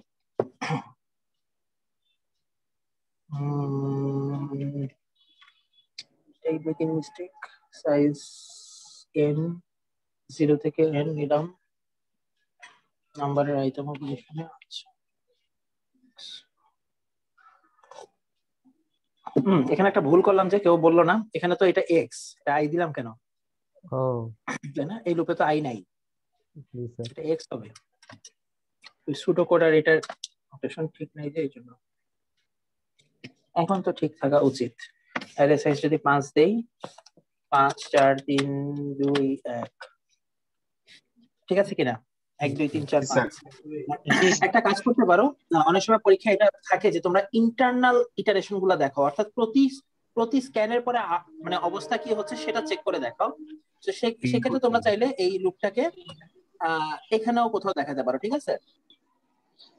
এই সোয়াপিং এর পরে অ্যারের অবস্থা কি হবে তোমরা চাইলে দেখাতে পারো। এটা শুরু করে নাই, বাট চাইলে ওই যে ইন্টারনাল ইটারেশন শুরু করতে শুধু অ্যারেটা সোয়াপ করার জন্য যা করা লাগে সেটা করবে।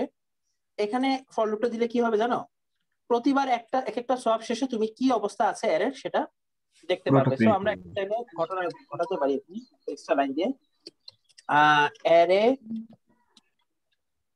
স্টেট আফটার ইটারেশন বা আফটার স্ক্যান, কত নাম্বার স্ক্যান %d, এটা দিয়ে %d তম স্ক্যান, এটা হচ্ছে x+1 তম স্ক্যান দিতে পারি, যেহেতু x এর ভ্যালু 0 আসবে, এটা হবে 1। তাহলে তোমরা সুন্দর একটা আউটপুট দেখতে পেতে পারো। আসলে আমরা চেক করে দেখি, যদি 5 হয় আমরা পুরো রিভার্স একটা অ্যারে দেই, 5 3 2 4 1। ওকে, নিউ লাইন দিতে হবে, রাইট। এটা পরীক্ষার সময় অনেক সময় আসে যে ইন্টারনাল স্টেপ গুলো আমাদেরকে দেখাও কি অবস্থা। 5 5 4 3 2 1, এই যে খেয়াল করে দেখো প্রথম স্টেটে কি অবস্থা হচ্ছে, মাঝখানে তিনজনের কোনো পরিবর্তন আসে নাই, 4 3 2 কিন্তু ঠিক আছে, শুধু 5 চলে গেছে লাস্ট পজিশনে, ওর পজিশনটা পেয়ে গেছে 1, ঠিক আছে? সো আলটিমেটলি দ্বিতীয়বার খেয়াল করে দেখো অবস্থা কি হয়েছে, মাঝখানের দুজনে কোনো পরিবর্তন আসে নাই। সো আলটিমেটলি এই যে লাস্টের হিসেবে এই প্রথম 4 জনকে স্ক্যান করার পরে যা আসছে 4 বড় 4 চলে গেছে সেকেন্ড পজিশনে। এটা একটা কম্পারেটিভ স্টাডি, এটা দেখলে বোঝা যায় যে কততম স্টেপে গিয়ে আসলে তোমার অ্যারেটা ফুললি সর্টেড হয়েছে, কোনো এক্সট্রা ইটারেশন করা লেগেছে কি না। তো সিলেকশন সর্টে আসলে এটা যদি আগেও সর্টেড হয়ে যায় তারপরেও আটকানোর আসলে খুব একটা ওয়ে নাই, এটাকে চলতে দিতে হবে। সো আমরা কতগুলো স্ক্যান করলাম খেয়াল করে দেখো, আফটার স্ক্যান 4 রেজাল্ট কিন্তু ডান। একটা স্ক্যান কম করেও আমরা এই কাজটা করতে পারি না।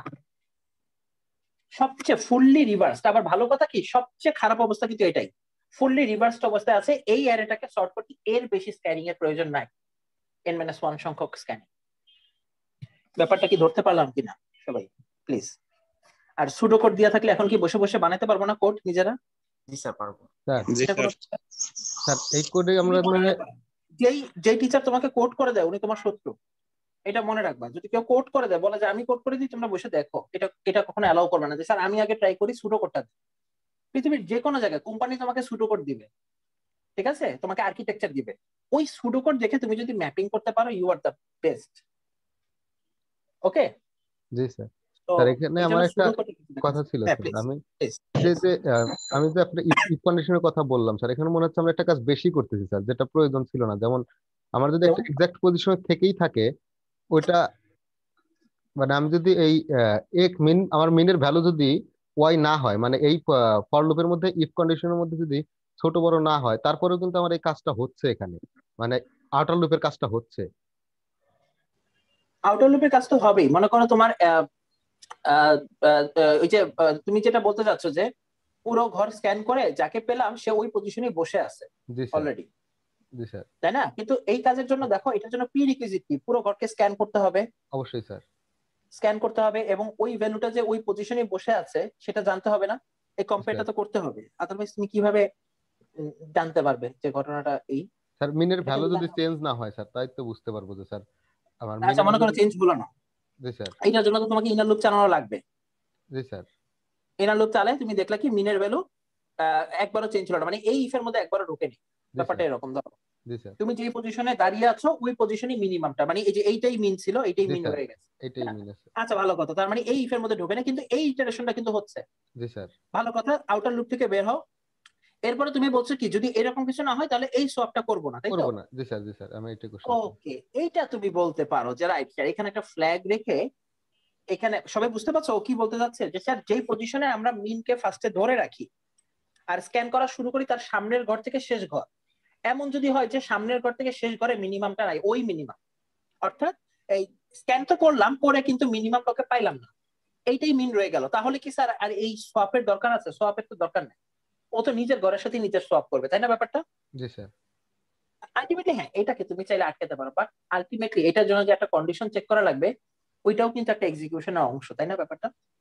জি স্যার তাও তো মানে স্যার। খুব মনে করো একটা আউটার লুপকে তুমি কমাই ফেলতে পারতেছো, একটা ইনার লুপের ইটারেশন বন্ধ করে ফেলতে পারতেছো, সেটা হলে মানা যেত। আউটার লুপের ইটারেশনও একবারও কমে নাই, ইনার লুপের ইটারেশনও কিন্তু তুমি একবারও কমাইতে পারোনি, খালি একটা ইন্টারনাল সোয়াপ হয়তো তুমি কমাইতে পারবা, তাই না ব্যাপারটা? জি স্যার এই কারণে আর ওই এক্সট্রা এফোর্টটা তারা দেয় নাই। জি স্যার বুঝতে কথা বোঝা গেছে তুষার? থ্যাংক ইউ, জি আমি স্যার বুঝতে অবশ্যই পারছি স্যার। তোমার কনসেপ্ট। জি স্যার এক্সিলেন্ট, আমি বুঝতে পারছি। এক্সিলেন্ট ফিডব্যাক এটা, যে স্যার এটা করা যায়। আপনারা বাবল শটে যেটা করেছেন, কিন্তু বাবল শটে কিন্তু একটা মহৎ উদ্দেশ্য ছিল, জি স্যার সামনের আউটার লুপকে চলতে দিব না, তাই না? তো জি স্যার অ্যারের সাইজ যত বড় আউটার লুপকে চলবে তত বেশি বার, সো অতগুলো স্টেপ কমায় ফেলা, ওই আউটার লুপের আন্ডারে ইনার লুপকে বন্ধ করে ফেলা হিউজ কমপ্লেক্সিটিকে ভালো করে ফেলে, এটা অতটা ভালো করতে পারে না, তাই এটাকে ছেড়ে দেওয়া হয়েছে। That's it. জি স্যার বুঝতে পারছি স্যার। আমার মনে হয় আমাদের আমাদের সিলেকশন শর্ট নিয়ে যদি আর কোনো কোশ্চেন থাকে অ্যান্সার দিব, না হলে আমরা রান টাইম কেন এটার অর্ডার অফ এন স্কোয়ার, এটা আমি আগেই বলেছি যে আমাকে একটু সময় দিও, কোনো একটা দিন আমি সবগুলো অ্যালগোরিদমের রানিং টাইম গুলো একটু আলোচনা করে দিব, যদিও অ্যালগোরিদমের কাজ, অ্যালগোরিদম করছে কাজ, বাট তারপরে একটু আইডিয়া দিব। বাট আপাতত জেনে রাখো, একটু মুখস্থ রাখাই ভালো, যে সিলেকশন সর্টের কোনো বেস্ট ওয়ার্স্ট কেস নাই, লেখার জন্য লেখে, এটার always it will run for order of N square. Selection নিয়ে কারো কোনো প্রশ্ন আছে কিনা, না হলে আমি কুইকলি অন্যটা চলে যাই। নাই? আচ্ছা ওকে, তাহলে আমরা আজকে অন্য যেই সর্টিং অ্যালগরিদমটা নিয়ে কথা বলতে চাই, সেটা অত্যন্ত পাওয়ারফুল এবং বাকিদের থেকে অনেকাংশই ডিফারেন্ট। সর্টিংটার নাম হচ্ছে, নাম কি বলেছি আমি? Share screen.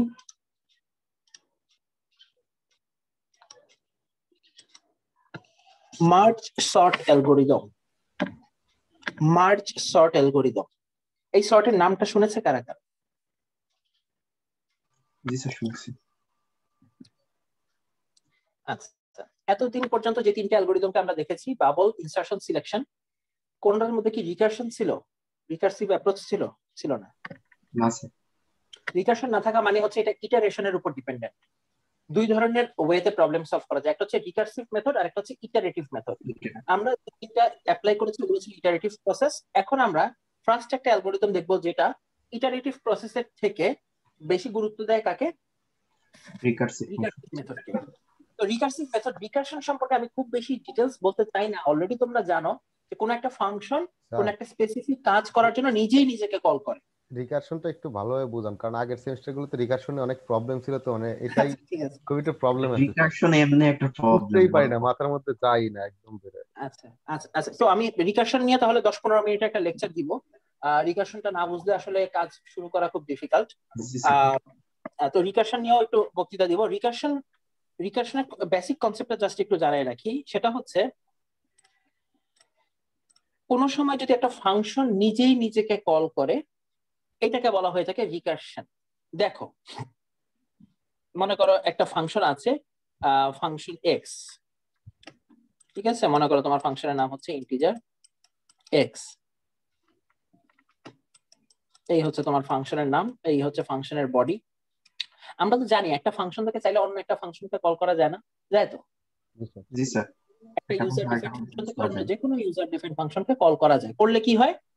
এইটার কাজ হল্ট হয়ে যায়, পজড হয়ে যায়। যেখান থেকে আরেকজনের কল পেয়েছে, মনে করো তুমি ওয়াই নামক একটা ফাংশনকে কল করেছো, এখানকার বিভিন্ন স্টেপের মধ্যে এইটাও একটা স্টেপ যে ওয়াই কে কল করতে হবে।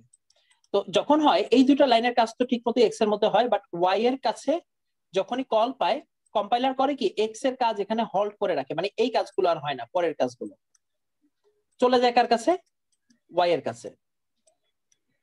ওয়াই এর মধ্যে এক্সিকিউশনটা পুরোপুরি কমপ্লিট করে, এরপরে কম্পাইলার কি কাজ বন্ধ করে দেয় নাকি আবার এক্স এর কাছে ফেরত আসে?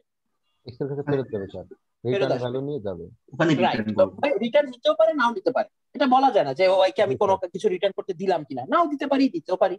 But G sir. মূলত বিষয়টা হচ্ছে এক্স তার কাজ এই পর্যন্ত কমপ্লিট করেছিল, এখানে ওয়াই এর কল পাওয়া গেছে, কম্পাইলার এখানে এক্স এর কাজকে পজ করে রাখবে, কম্পাইলার সমস্ত কন্ট্রোল দিয়ে দিবে কাকে, ওয়াই ফাংশনের কাছে। এটার প্রত্যেকটা line line by line scan হবে, যখন ওয়াই ফাংশন তার এন্ডিং এ পৌঁছে যাবে আবার এক্স এর কাজ হল্ট হবে, মানে আবার আবার আবার রিজিউম হবে। এটা হচ্ছে সিম্পল ফাংশন কলিং এর ব্যাপার। এখন এখান থেকে একটা একটা কনসেপ্ট আসলো যে যদি এক্স ফাংশন আর কাউকে কল না করে নিজেই নিজেকে কল করে কোনো সময়, তাহলে কি হবে? মনে করো উপরেও দুটো লাইন আছে, এটার পরে নিচেও দুটো লাইন আছে, আগের মতোই। আগে এখানে একটা অন্য ফাংশনকে কল দিত, এখন নিজেই নিজেকে কল দিচ্ছে। এখন ঘটনাটা কি হবে বলো দেখি। আবার কম্পাইলার এই লাইনকে স্ক্যান করবে, জি স্যার, এই লাইনকে স্ক্যান করবে, যখন কম্পাইলার দেখবে যে আরেকটা ফাংশনকে ডাকা হচ্ছে, ওর কাছে তো এটা একটা ফাংশন কল, সে দেখবে এক্স ফাংশনকে ডাকা হচ্ছে। কোথায় এক্স ফাংশন? এখানে। আবার যাই, দেখো এই কাজগুলো কিন্তু এখনো পজড, ভালো কথা। আবার কাজ শুরু হবে এখান থেকে, আবার এটার লাইন স্ক্যান হবে, লাইন স্ক্যান হবে, আবার পাচ্ছে এক্স কে, আবার কল পাবে কে, এই ফাংশনটা। তো এটা কি কখনো থামার দিকে যাচ্ছে নাকি এটা ইনফাইনাইট না লুপের স্যার, এটা মতো? ইনফিনিটি চলে যাচ্ছে। যদি কোনো লুপের মধ্যে দিয়ে করি তাহলে স্যার এটা থামারই আছে, তাছাড়া তো এখন থামার প্রশ্ন হচ্ছে যে এই সারা জীবন কি ঘটনা এই ঘটতে থাকবে? মানে আসলে কি রিকার্সিভ ফাংশন মানে ইনফাইনাইট কল? তা তো এরকম না। মনে হচ্ছে না স্যার, স্বাভাবিক চিন্তায় মনে হয় যে স্যার এটা থামানো তো সম্ভব না। আপনি একটা জায়গায় গিয়ে ওকে ডাকছেন, ও আবার এখানে আসছে, 2 লাইন করার পরে ওর কাছে আবার ফেরত যাচ্ছে, তাহলে এই লাইনগুলো জীবনে এক্সিকিউট হবে না, এই ফাংশনও জীবনে থামবে না নাকি? কথা তো ঠিক এরকমই শোনায়, এরকমই স্যার। এরকমই শোনায়। তো আসো আমরা একটু চিন্তা করে দেখি এটাকে কিভাবে ইয়ে করা যায়। এটা ল্যাবে যদি স্যার দেখাই দিত একটু সহজ হতো, যাই হোক ইজি করি একটু। ফর এক্সাম্পল মনে করো আমরা এখানে একটা ফাংশনকে কল করি, মনে করো স্যার আমরা স্ক্রিন দেখতে পাচ্ছি না। আমার স্ক্রিন দেখা যাচ্ছে না, শেয়ার স্ক্রিন। মনে করি আমরা একটা মেইন ফাংশনের মধ্যে কোন একটা ফাংশনকে কল করব, ফাংশনটার প্রোটোটাইপ রেডি করে রাখি, ফর এক্সাম্পল ভয়েড এক্স, এই ফাংশনটাকে কল করব। সো আমরা মেইন ফাংশনের মধ্যে কিছু না করে আগে এক্স কে এমনি কল দিলাম, দেখি এক্স এর মধ্যে গিয়ে কি করা যায়। সো আমরা এই ফাংশনের ডেসক্রিপশন তৈরি করে ফেলি, ইন রেগুলার যা করার কথা, ফাংশনের প্রোটোটাইপ তৈরি করলাম। মেইন ফাংশনের মধ্যে আরো কাজ থাকতে পারতো, করলাম না। অথবা একটা কাজ করি, এখানে একটা লাইন লিখি তোমাদের সুবিধার জন্য, going to x function, function x, আমরা এক্স ফাংশনে যাচ্ছি। ওকে, ভালো কথা। ওকে, সো আসো চিন্তা করে দেখি এখন ঘটনাটা কি ঘটে। এক্স ফাংশন কিছু কাজ করে নিজেকে নিজে ডাকবে, ঠিক আছে? সো একটা কিছু করি, hello from function x for %d তম টাইম।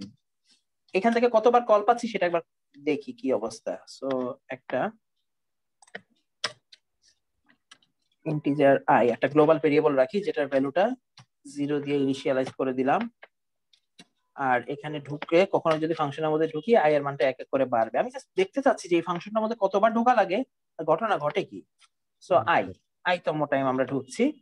এবার আমরা আচ্ছা এক্স কে রিকার্সিভলি পরে কল করি। এক্স কে রিকার্সিভলি কল করা মানে হচ্ছে আবার এক্স কে ডাকা। মনে করি এই লাইনটা নাই, এই প্রোগ্রামটার আউটপুট কি হবে? স্যার একবার প্রথম প্রিন্ট করবে হচ্ছে hello going to function x, তারপরে আসবে হ্যালো ফ্রম ফাংশন এক্স, তারপরে পার্সেন্ট দিয়েছে 1 হবে sir. For the first time, I এর মান যেহেতু 0 থেকে বেড়ে 1 হবে, ফার্স্ট টাইমের জন্য প্রিন্ট হবে। দেখি আমরা আউটপুটটা ঠিক আছে কিনা। Right right, going to function x, hello from function x for the first time. ঠিক আছে, দুই ফাংশন থেকে আমরা কল পেলাম। এবার মজার কাহিনী ঘটাবো, এক্স কে এখান থেকে কল দিব। এখন ঘটনা হবে কি কেউ বলতে পারি কিনা? হোয়াট শুড হ্যাপেন নাও? মনে হচ্ছে স্যার আনলিমিটেড মেইন ফাংশনকে কল করতে হবে। খেয়াল করে দেখো মেইন ফাংশনে কি এক্স থেকে যাওয়ার কোনো উপায় আছে? এটা ব্ল্যাক হোলের মতো। ও নো স্যার, এইটাকে কল মেইন করবে। ফাংশনে যাওয়ার উপায় নাই, কিন্তু এক্স নিজে কি আচ্ছা ডাকতেছে, মানে যাইলে যেতে এইটাকে পারবে নিজের কাছে, স্যার রাইট? অনেকবার মানে তাহলে আনলিমিটেড বার এই চেক করতে থাকবে স্যার। রাইট, আমরা দেখি আউটপুট কি রকম থাকে। ক্র্যাশ করবে, ক্র্যাশ করবে কিনা আল্লাহ জানে, দেখি আমরা একবার চেক হ্যাং করে হয়ে দেখি। যাবে স্যার। সো খেয়াল করে দেখো, জি স্যার। প্রিন্ট হবে ইনফাইনাইট লুপ যা করে এটা তাই করছে, ক্র্যাশ করছে না। এটা কেন কোনো ভুল হয় নাই, ভুল হলে ক্র্যাশ করে। স্যার ওকে ইন্টিজারের আছে, বাট একটা সার্টেন টাইম ইন্টিজারের পরে তার সর্বশেষ এক্সিকিউশন ভ্যালু পর্যন্ত গেছে মেবি স্যার ইন্টিজারের। রাইট, মানে এটা চলছে, এটাকে থামানো যাচ্ছে না। প্রশ্ন হচ্ছে তোমাদের যদি কনসেপ্ট হয় এরকম যে রিকারশন সব সময় বেসলেস চলতে থাকে, এটা ভুল। রিকারশনকে থামানো যায়, থামানো না গেলে এই জিনিস কেউ ইউজ করতো না, তাই না? থামাবো কিভাবে? থামানোর মজার টেকনিক আছে। যে কোনো রিকার্সিভ ফাংশনকে থামানোর জন্য একটা বেস কেস থাকতে হয়। এই শব্দটা মনে প্রাণে গেঁথে নাও রিকারশন নিয়ে। কি case? Base case, base condition বা বেস কেস, বেস কেস অথবা বেস কন্ডিশন। এমন একটা কন্ডিশন যেই কন্ডিশনে আসার পরে রিকারশন থেমে যাবে। Recursion will stop after this condition. আসো দেখি চেক করে ঘটনা কি ঘটে। আমরা করছি, কিন্তু এই যে এই টোটাল কাজটা হওয়ার আগে আমরা যদি একটা কন্ডিশন চেক করি, হ্যাঁ, ইফ দেব না, while দেই, while I less than 5, less than equal 5। দেখো এবার তোমরা বোঝার চেষ্টা করো যে এই প্রোগ্রামটা কতবার চলবে। 4 বার চলবে স্যার। 5 বার চলবে স্যার। 5 বার 5 ইকুয়ালস। জি স্যার। এইবার কিন্তু আর ভেতরের জিনিস বা রিকার্সিভ কল কিন্তু ইনফাইনাইট টাইম ঘোরার অবস্থায় নাই, কারণ একটা কন্ডিশন আছে। কিন্তু জি স্যার হ্যাঁ, কিন্তু এটাকে while না দিয়ে এটাকে ইফ দেই, তাহলে বেটার। তো while করা ঠিক হলো না, while দিলে তো জোর করে ঢুকানো। হ্যাঁ, ইফ। তার মানে এখানে ঢুকবো, ভালো কথা, ঢুকার আগে একটা ফিল্টার চেক করে আসেন, কন্ডিশন চেক করে আসেন। এখন আই এর ভ্যালু যখন 0 থেকে 1 হবে, ভালো কথা, ভিতরে ঢুকবে, এক্স নিচেকে নিচে কল করবে, রিকার্সিভ কল হবে, আমরা আটকাতে পারবো না। ঢুকবে, ঢোকার সাথে সাথে আই এর ভ্যালু যেহেতু 5 এর থেকে ছোট আছে, ভিতরে ঢুকবে, আই এর ভ্যালু আবার 1 বাড়বে। আলটিমেটলি যখন আই এর ভ্যালু একবার বেড়ে, কোনো না কোনো সময় তো বেড়ে 5 হবে, 5 এর পরে যখন 6 হবে, তখন কিন্তু আর আলটিমেটলি এই ইফ কন্ডিশনটা ট্রু হবে না। তার মানে ইফ এর ভিতরকার ব্লককে আমি আর দেখতে পাবো না, তার মানে এই রিকার্সিভ কলটা আর পাবো না। পেলাম কি? রিটার্ন। জি স্যার। ঠিক আছে, এই রিটার্নটা আমরা এলসেও দিতে পারি, রিটার্ন। তার মানে আবার মেইন ফাংশনের কাছে চলে যান, মেইন ফাংশনের কাছে যদি কোনো কাজ থেকে করেন, নাই কোনো কাজ, মানে প্রোগ্রাম শেষ। আসো একবার চেক করে দেখি এবার রিকারশনটা ইনফাইনাইট টাইম ঘুরছে কিনা। নো, এবার ইনফাইনাইট টাইম ঘুরছে না। 6 বার কেন ঘুরছে বলতে পারো? কারণ 0 থেকে যে স্টার্ট করেছিলাম, তাই না, প্রথমে 0-র জন্য ঢুকে দেখেছে সেটা 5 এর থেকে ছোট কাজ করেছে, 0 থেকে 5 পর্যন্ত প্রতিবার চলেছে। যদি তুমি এটাকে লেস দেন 5 দাও, তাহলে আলটিমেটলি 0 থেকে 5, অর্থাৎ এটা অনেকটা লুপের মতোই কাজ করবে। আমি কিন্তু রিকারশন দিয়ে একটা লুপের কাজ সম্পন্ন করতে পারলাম, বাট রিকারশনকে এবার আমি ইনফাইনাইট টাইমস চলতে দেইনি, লিমিটেড করে দিয়েছি। সুন্দর, লিমিটেড করে দিয়েছি, খুব সুন্দর। এখন আপাতত তোমার এই কনসেপ্ট জানলেই চলবে, আরো ডেপথে যাওয়া যায়, আরো ইনডেপথ আলোচনা আমরা করতে পারি। আপাতত আমি চাচ্ছি না, আমরা যখন প্রবলেমে যাবো ইনশাআল্লাহ আমরা আরো ডিটেইলস আলোচনা করব। বাট সিম্পলি রিকারশন আসলে এটাই, একটা বেস কেস সেট করব, ওই বেস কেস পর্যন্ত রিকারশন চলবে, রিকারসিভ কল চলবে, বেস কন্ডিশন ফুলফিল হয়ে গেলে রিকারশন থেমে যাবে। তাহলে বলতো এই রিকারশনকে কন্ট্রোল করার সবচেয়ে স্ট্রং পয়েন্ট কোনটা, কোন জিনিসটা সেট করা? বেস কেসটা স্যার। বেস কন্ডিশনটা ঠিক করা। যে বেস কন্ডিশন ঠিক করতে পারবে না সে কিন্তু রিকারশনকে থামাতেও পারবে না এবং রিকারশনের ফ্রুট বেনিফিটটাও পাবে না, ঠিক কিনা? সো আমরা প্রবলেম সলভ করতে করতে হবে কি, আমি সবাইকে রিকোয়েস্ট করব 4টা থেকে 5টা রিকারশন রিলেটেড প্রবলেম বাসায় সলভ করো, ঠান্ডা মাথায় চিন্তা করো। যদি কোনো প্রবলেম থাকে আমাকে বলো, আমি অন্য একটা টাইমে রিকারশন নিয়ে একটু আলোচনা করে দিব, আবার আরো একটা দুটো প্রবলেম নিয়ে। রিকারশন রিলেটেড বেশ কিছু প্রবলেম আছে, ফিবোনাকি সিরিজ রিকারশন দিয়ে সলভ করা যায়, ফ্যাক্টরিয়াল সিরিজ, ফ্যাক্টরিয়াল বের করা যায়, ফ্যাক্টরিয়াল বের করা যায়, পাওয়ার জেনারেট করা যায়, হ্যাঁ, জিসিডি এলসিএম বের করা যায়। সো আলটিমেটলি কিছু প্রবলেম আছে, একটু সলভ করা ট্রাই করো। যদি ভুলেও গিয়ে থাকি, সি প্রোগ্রামিং এর মানে প্রোগ্রামিং এর সুবিধা হচ্ছে এটাই, আবার রিক্যাপ করার সুযোগ আছে। এখনই তোমাদের রিক্যাপ হয়ে যাবে। মার্চ শটে আসলে এই রিকার্শনটা কাজে লাগে। মার্চ শটে কিভাবে কাজে লাগে সেটা দেখলেই তোমরা মোটামুটি রিকার্শনে আরেকটু আইডিয়া পাবা। আজকে মার্চ শটের অ্যাডমিনিস্ট্রেটিভ ডিটেইলসে যেতে পারবো না, কিন্তু মার্চ শট সম্পর্কে কিছু ধারণা দেই, কিভাবে কাজ করে এই ব্যক্তি, how mass sort actually works. Divide and conquer algorithms. এই অ্যালগরিদমটার একটা স্পেসিফিক নাম আছে, ডিভাইড এন্ড কনকোয়ার। দুটো শব্দ, ডিভাইড মানে কি ভাঙা, আর কনকোয়ার মানে কি আবার গড়া, জোড়া লাগানো। সো তোমাকে কিছু ভাঙতে হবে, কিছু জোড়া লাগাতে হবে, মার্জ হয়ে যাবে।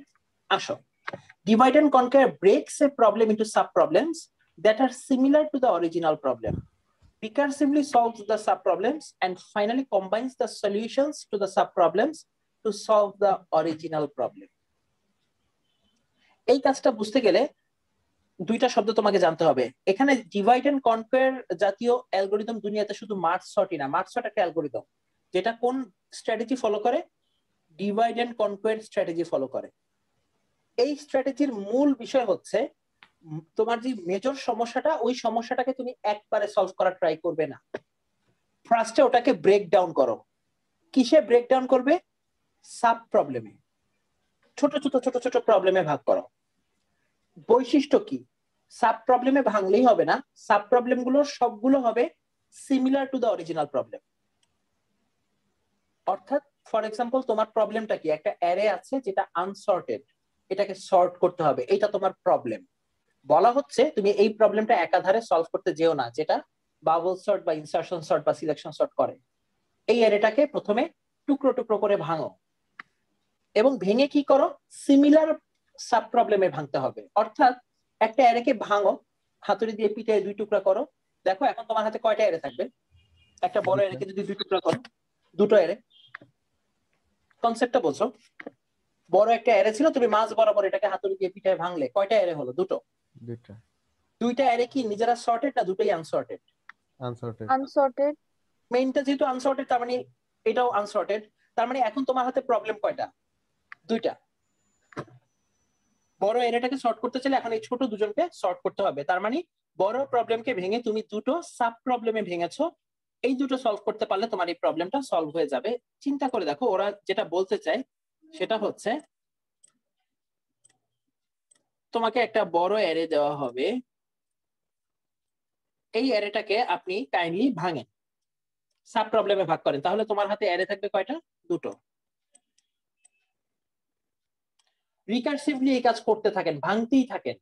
ভাঙতেই থাকবো মানে কি? তার মানে এটাকেও দুই ভাগ করতে হবে, এটাকেও দুই ভাগ করতে হবে, হবে কয়টা? চারটা। কেন করতেছি এই কাজ? কেন এই বেকার খাটনি খাটছি? এটা কি বেকার খাটনি? না। এটাকেও ভাঙেন। মনে করো তোমার প্রথম ডেটা, তোমার অ্যারেতে ডেটা ছিল কয়টা? 8টা। তাহলে এর পরেরটা কয়টা থাকবে? 4টা 4টা করে। এরপরে সবগুলোতে থাকবে কয়টা করে? 2টা। এরপরে লাস্টে কি অবস্থা হবে? যদি তুমি এটাকেও ভাঙো তাহলে কয়টা অবস্থা হবে? এখান থেকে পাবা 2টা, এখান থেকে পাবা, দেখো অবস্থা কি করলাম। বড় অ্যারেটাকে ভেঙে আমি কি করেছি? কয়টা অ্যারে তৈরি করেছি? স্যার 8টা, সিঙ্গেল সিঙ্গেল করে 8টা করে। সিঙ্গেল সিঙ্গেল, সরি, প্রত্যেকটাতে এখন এলিমেন্ট কয়টা করে? একটা করে। আচ্ছা, এখন তোমার কাছে আমার প্রশ্ন, এই 8 সাইজের অ্যারেটাকে সর্ট করা সহজ নাকি এই যে এক সাইজ বিশিষ্ট একটা অ্যারে ওকে সর্ট করা সহজ? কার সাথে কম্পেয়ার করব স্যার? এটা তো ওর সাথে কম্পেয়ার করার কেউ নাই তো, সর্টেড না অলরেডি। জি স্যার, ও সর্টেড স্যার। ওর সবাই কম্পিটিটর আলাদা হয়ে গেছে, তার মানে ও নিজে একটা অ্যারে, অ্যারের এলিমেন্ট একজন, অলরেডি ও সর্টেড না? জি স্যার। তার মানে কি আলটিমেটলি ওর যে ভাই ব্রাদাররা সবাই ভেঙে গেছে, ওরা সবাই সর্টেড কিনা? জি স্যার। আচ্ছা, প্রশ্ন হচ্ছে স্যার এটা তো আপনি একটা বেসিক কথা বলেন, এটা তো হবেই, হোক, সেটা বড় কথা না। ডিভাইড এন্ড কনকারের প্রথম স্ট্র্যাটেজি হচ্ছে আমি কি করলাম বলতো? ডিভাইড করলাম না? দেখো জি স্যার। ডিভাইড করছি রিকার্সিভলি, কতক্ষণ পর্যন্ত করছি? আমি তো আরো ভাঙতে পারতাম, কিন্তু প্রশ্ন হচ্ছে আর কি ভাঙা যায়? একটা অ্যারের ভিতরে মিনিমাম একটা এলিমেন্ট না হলে কি অ্যারে ফর্ম হয়? না না স্যার। আলটিমেটলি এই যে দেখো রিকারশন চলছিল ইনফাইনাইটলি কি আমি চলতে দিলাম, না একটা শর্তের উপর ভিত্তি করে রিকারশন থামাইলাম? স্যার।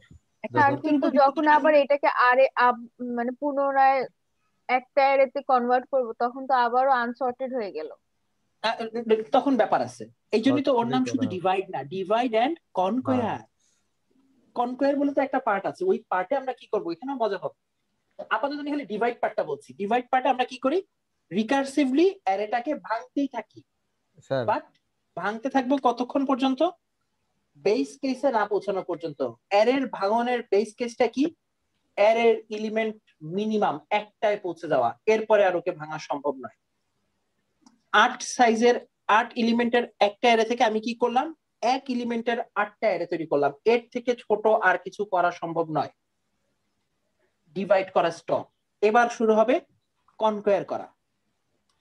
কনকোয়ার করার সময় এই এই এই এই দুইজন কম্পেয়ার করে, যে যার থেকে বড় আবার তারা নতুন পজিশনে বসে যাবে। দুজন কম্পেয়ার করে,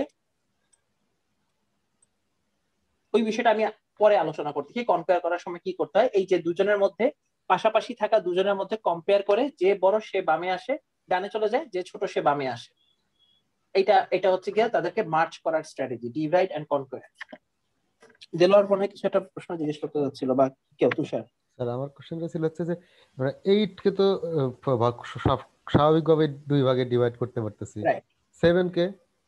7 হলে কি হতো, 7 হলে তোমাকে নিশ্চয়ই রুলস আছে তাই না, এই যে মাঝ বরাবর যে তুমি হাতুড়ি পেটা করবে, তো সবসময় তো আর মাঝ বরাবর করা যাবে না, তখন একদিকে পড়বে 3, একদিকে 4। 3 হলে একদিকে পড়বে 2, একদিকে 1। 1 হলে অলরেডি সেটা সর্টেড, এই 2 ভাগ হয়ে 2 দিকে যাবে। কথা বুঝতে পারছো কিনা? জি স্যার। এটার উপায় আছে, হ্যাঁ, জোর বিজোর, এটা এই এর জন্য কোনো ব্যাপারই। আচ্ছা স্যার, ঠিক আছে স্যার। ঠিক আছে, সো এটা হচ্ছে বেসিক আইডিয়া। আমরা এই এই এই অ্যালগরিদমটা আরো ডিটেইলসে যাব অবশ্যই। আপনি বললেন এটা সিলেকশন আর ইনসার্ট থেকে আরো বেশি ভালো, কিন্তু এখানে তো কাজ বেশি করা লাগতেছে। একটা জিনিস তোমরা জানো কিনা, যখন তোমরা রিকারশনকে ইন্ট্রোডিউস করাই, ঠিক আছে, রিকারশনকে যখন ইন্ট্রোডিউস করাই, তখন সিগনিফিকেন্টলি অন্যান্য ইটারেটিভ প্রসেসের তুলনায় রান টাইম সিগনিফিকেন্টলি কমে আসে যদি তুমি রিকারসিভ কলের মাধ্যমে কোনো একটা প্রবলেমকে সলভ করাও। নাহলে আমরা রিকারশন শিখাই কেন? ফ্যাক্টোরিয়ালের প্রবলেম তুমি যদি রিকারসিভ মেথড ফলো করে ফ্যাক্টোরিয়াল করো, it gives you better runtime compared to the iterative process that we follow to find out the factorial of a number. Fibonacci number recursion follow করে তুমি solve করো, significantly runtime কমে আসবে। Answer কি different আসে? না, আচ্ছা, সেম আসে। সেম অ্যানসারের জন্য রিকারশন অলওয়েজ বেটার রানটাইম দেয়। সো এমন যদি একটা অ্যালগরিদম বের করা যায় যে রিকারশন ইউজ করে অ্যারেকে সর্ট করে, নিশ্চয়ই ইটারেটিভ প্রসেস যারা ফলো করে তাদের থেকে কিছু হলেও সে বেটার দিবে। শুধু বেটার না, এক্সিলেন্ট রেজাল্ট দেয় মার্চ সর্ট। শুধু বেটার হলে একটা কথা ছিল, যত এখন ও চায় মার্চ সর্ট চায় অ্যারের সাইজ বড় হোক, বড় হলেই ওর জন্য ভালো, কারণ যত বড় তত অন্যদের থেকে ওর ডিফারেন্সটা ক্লিয়ার বোঝা যাবে, ক্লিয়ার বোঝা যাবে যে ও কত ভালো। তানহার কনসার্নটা আমি বুঝতে পারছি যে স্যার এখানে তো খালি চোখে ভেজাল লাগে বেশি, তাই না ব্যাপারটা? বাট তোমার আমার চোখে যেটা একটু প্রবলেম, তোমার আমার চোখে প্রবলেম কি, রিকারশন আমাদের জন্য খারাপ লাগে, বিরক্ত লাগে, বাট কম্পাইলারের জন্য বা ইন্টারনাল ফাংশনালিটির জন্য রিকারশন বেটার। সো ওই তুমি আমার গ্রাফিক্যাল ভিজুয়ালাইজেশন দেখে ভয় পেও না যে আসলে স্যার আলটিমেটলি রিকারশন কি আরো বেশি টাইম কমপ্লেক্সিটিতে কিনা, কমপ্লেক্স কিনা। না, রিকারশন বেটার, আমরা দেখবো। তো রিকারশনের মূল আইডিয়াটা আমি অলরেডি বললাম, ডিভাইড এন্ড কনকোয়ার। বাট এই ডিভাইড এন্ড কনকোয়ারকে 3টা স্টেপে ভাগ করা হয়েছে এখানে। প্রথমটা হচ্ছে ডিভাইড, এরপরে কনকোয়ার এবং তারপরে কম্বাইন। ডিভাইডে আমরা কি করি, divide the problem into a number of sub problems that are similar instances to the same problem. অ্যারেকে ভেঙে যে প্রবলেমটা রেডি করবো সেটা একটা অ্যারেই হবে। সো স্মলার ইনস্ট্যান্স তৈরি হবে মেইন প্রবলেমের। 8 সাইজের একটা অ্যারে ভেঙে হলো দুটো 4 সাইজের অ্যারে, দুটো 4 সাইজের অ্যারে ভেঙে হলো দুটো 4টা 2 সাইজের array. So similar instance but সংখ্যায় পরিমাণে বড়, বাট আকৃতিতে ছোট।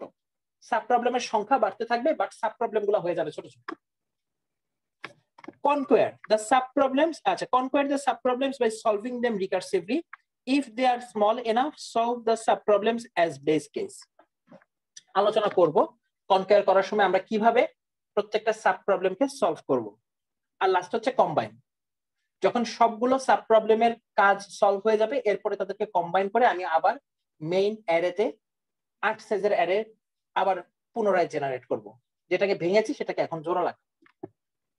3 স্টেপে কাজ করতে হবে, ডিভাইড, কনকোয়ার এবং কম্বাইন।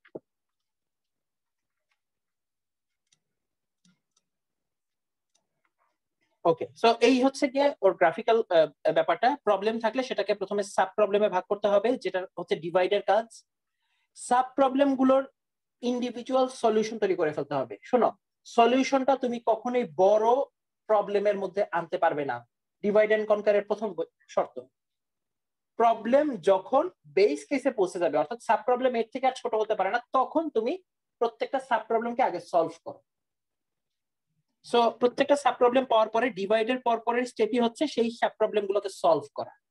সলভ করে আমরা প্রত্যেকটা সাব প্রবলেমের সলিউশন রেডি করে রাখবো, এরপরে তাদেরকে মার্চ করব। দেখো, প্রথমে ডিভাইড করার পরে যা পাই সেটা হচ্ছে, মানে ব্যাপারটা না, তোমাকে আমি একটা অণু দিয়েছি, এটাকে ভাঙো, পরমাণু করো, ভাঙো, ইলেকট্রন প্রোটন নিউট্রন করো, আরো ভাঙো, মেসন বানাও সবচেয়ে ছোট।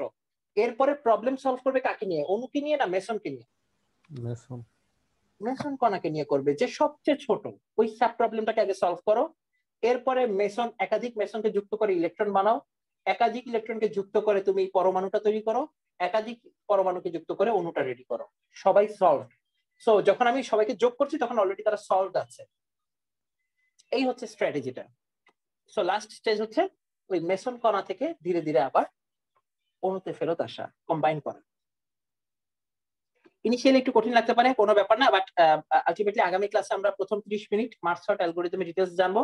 মার্চ শর্ট ইন্ট্রোডিউস করেছেন বিখ্যাত একজন ব্যক্তি, ওনার নাম আমার মনে হয় অনেকেই জানে, জন ভন নিউম্যান। কি কারণে বিখ্যাত কেউ জানে কিনা? মিস্টার জন ভন নিউম্যান 1945 এ তিনি মার্চ শর্ট অ্যালগরিদম ইন্ট্রোডিউস করেছেন। উনি আরেকটা কাজের জন্য খুব বিখ্যাত, কেউ জানে কিনা কি কারণে? এনিওয়ান? তার নামটা পরিচিত লাগতেছে, বাট পরিচিত লাগতেছে।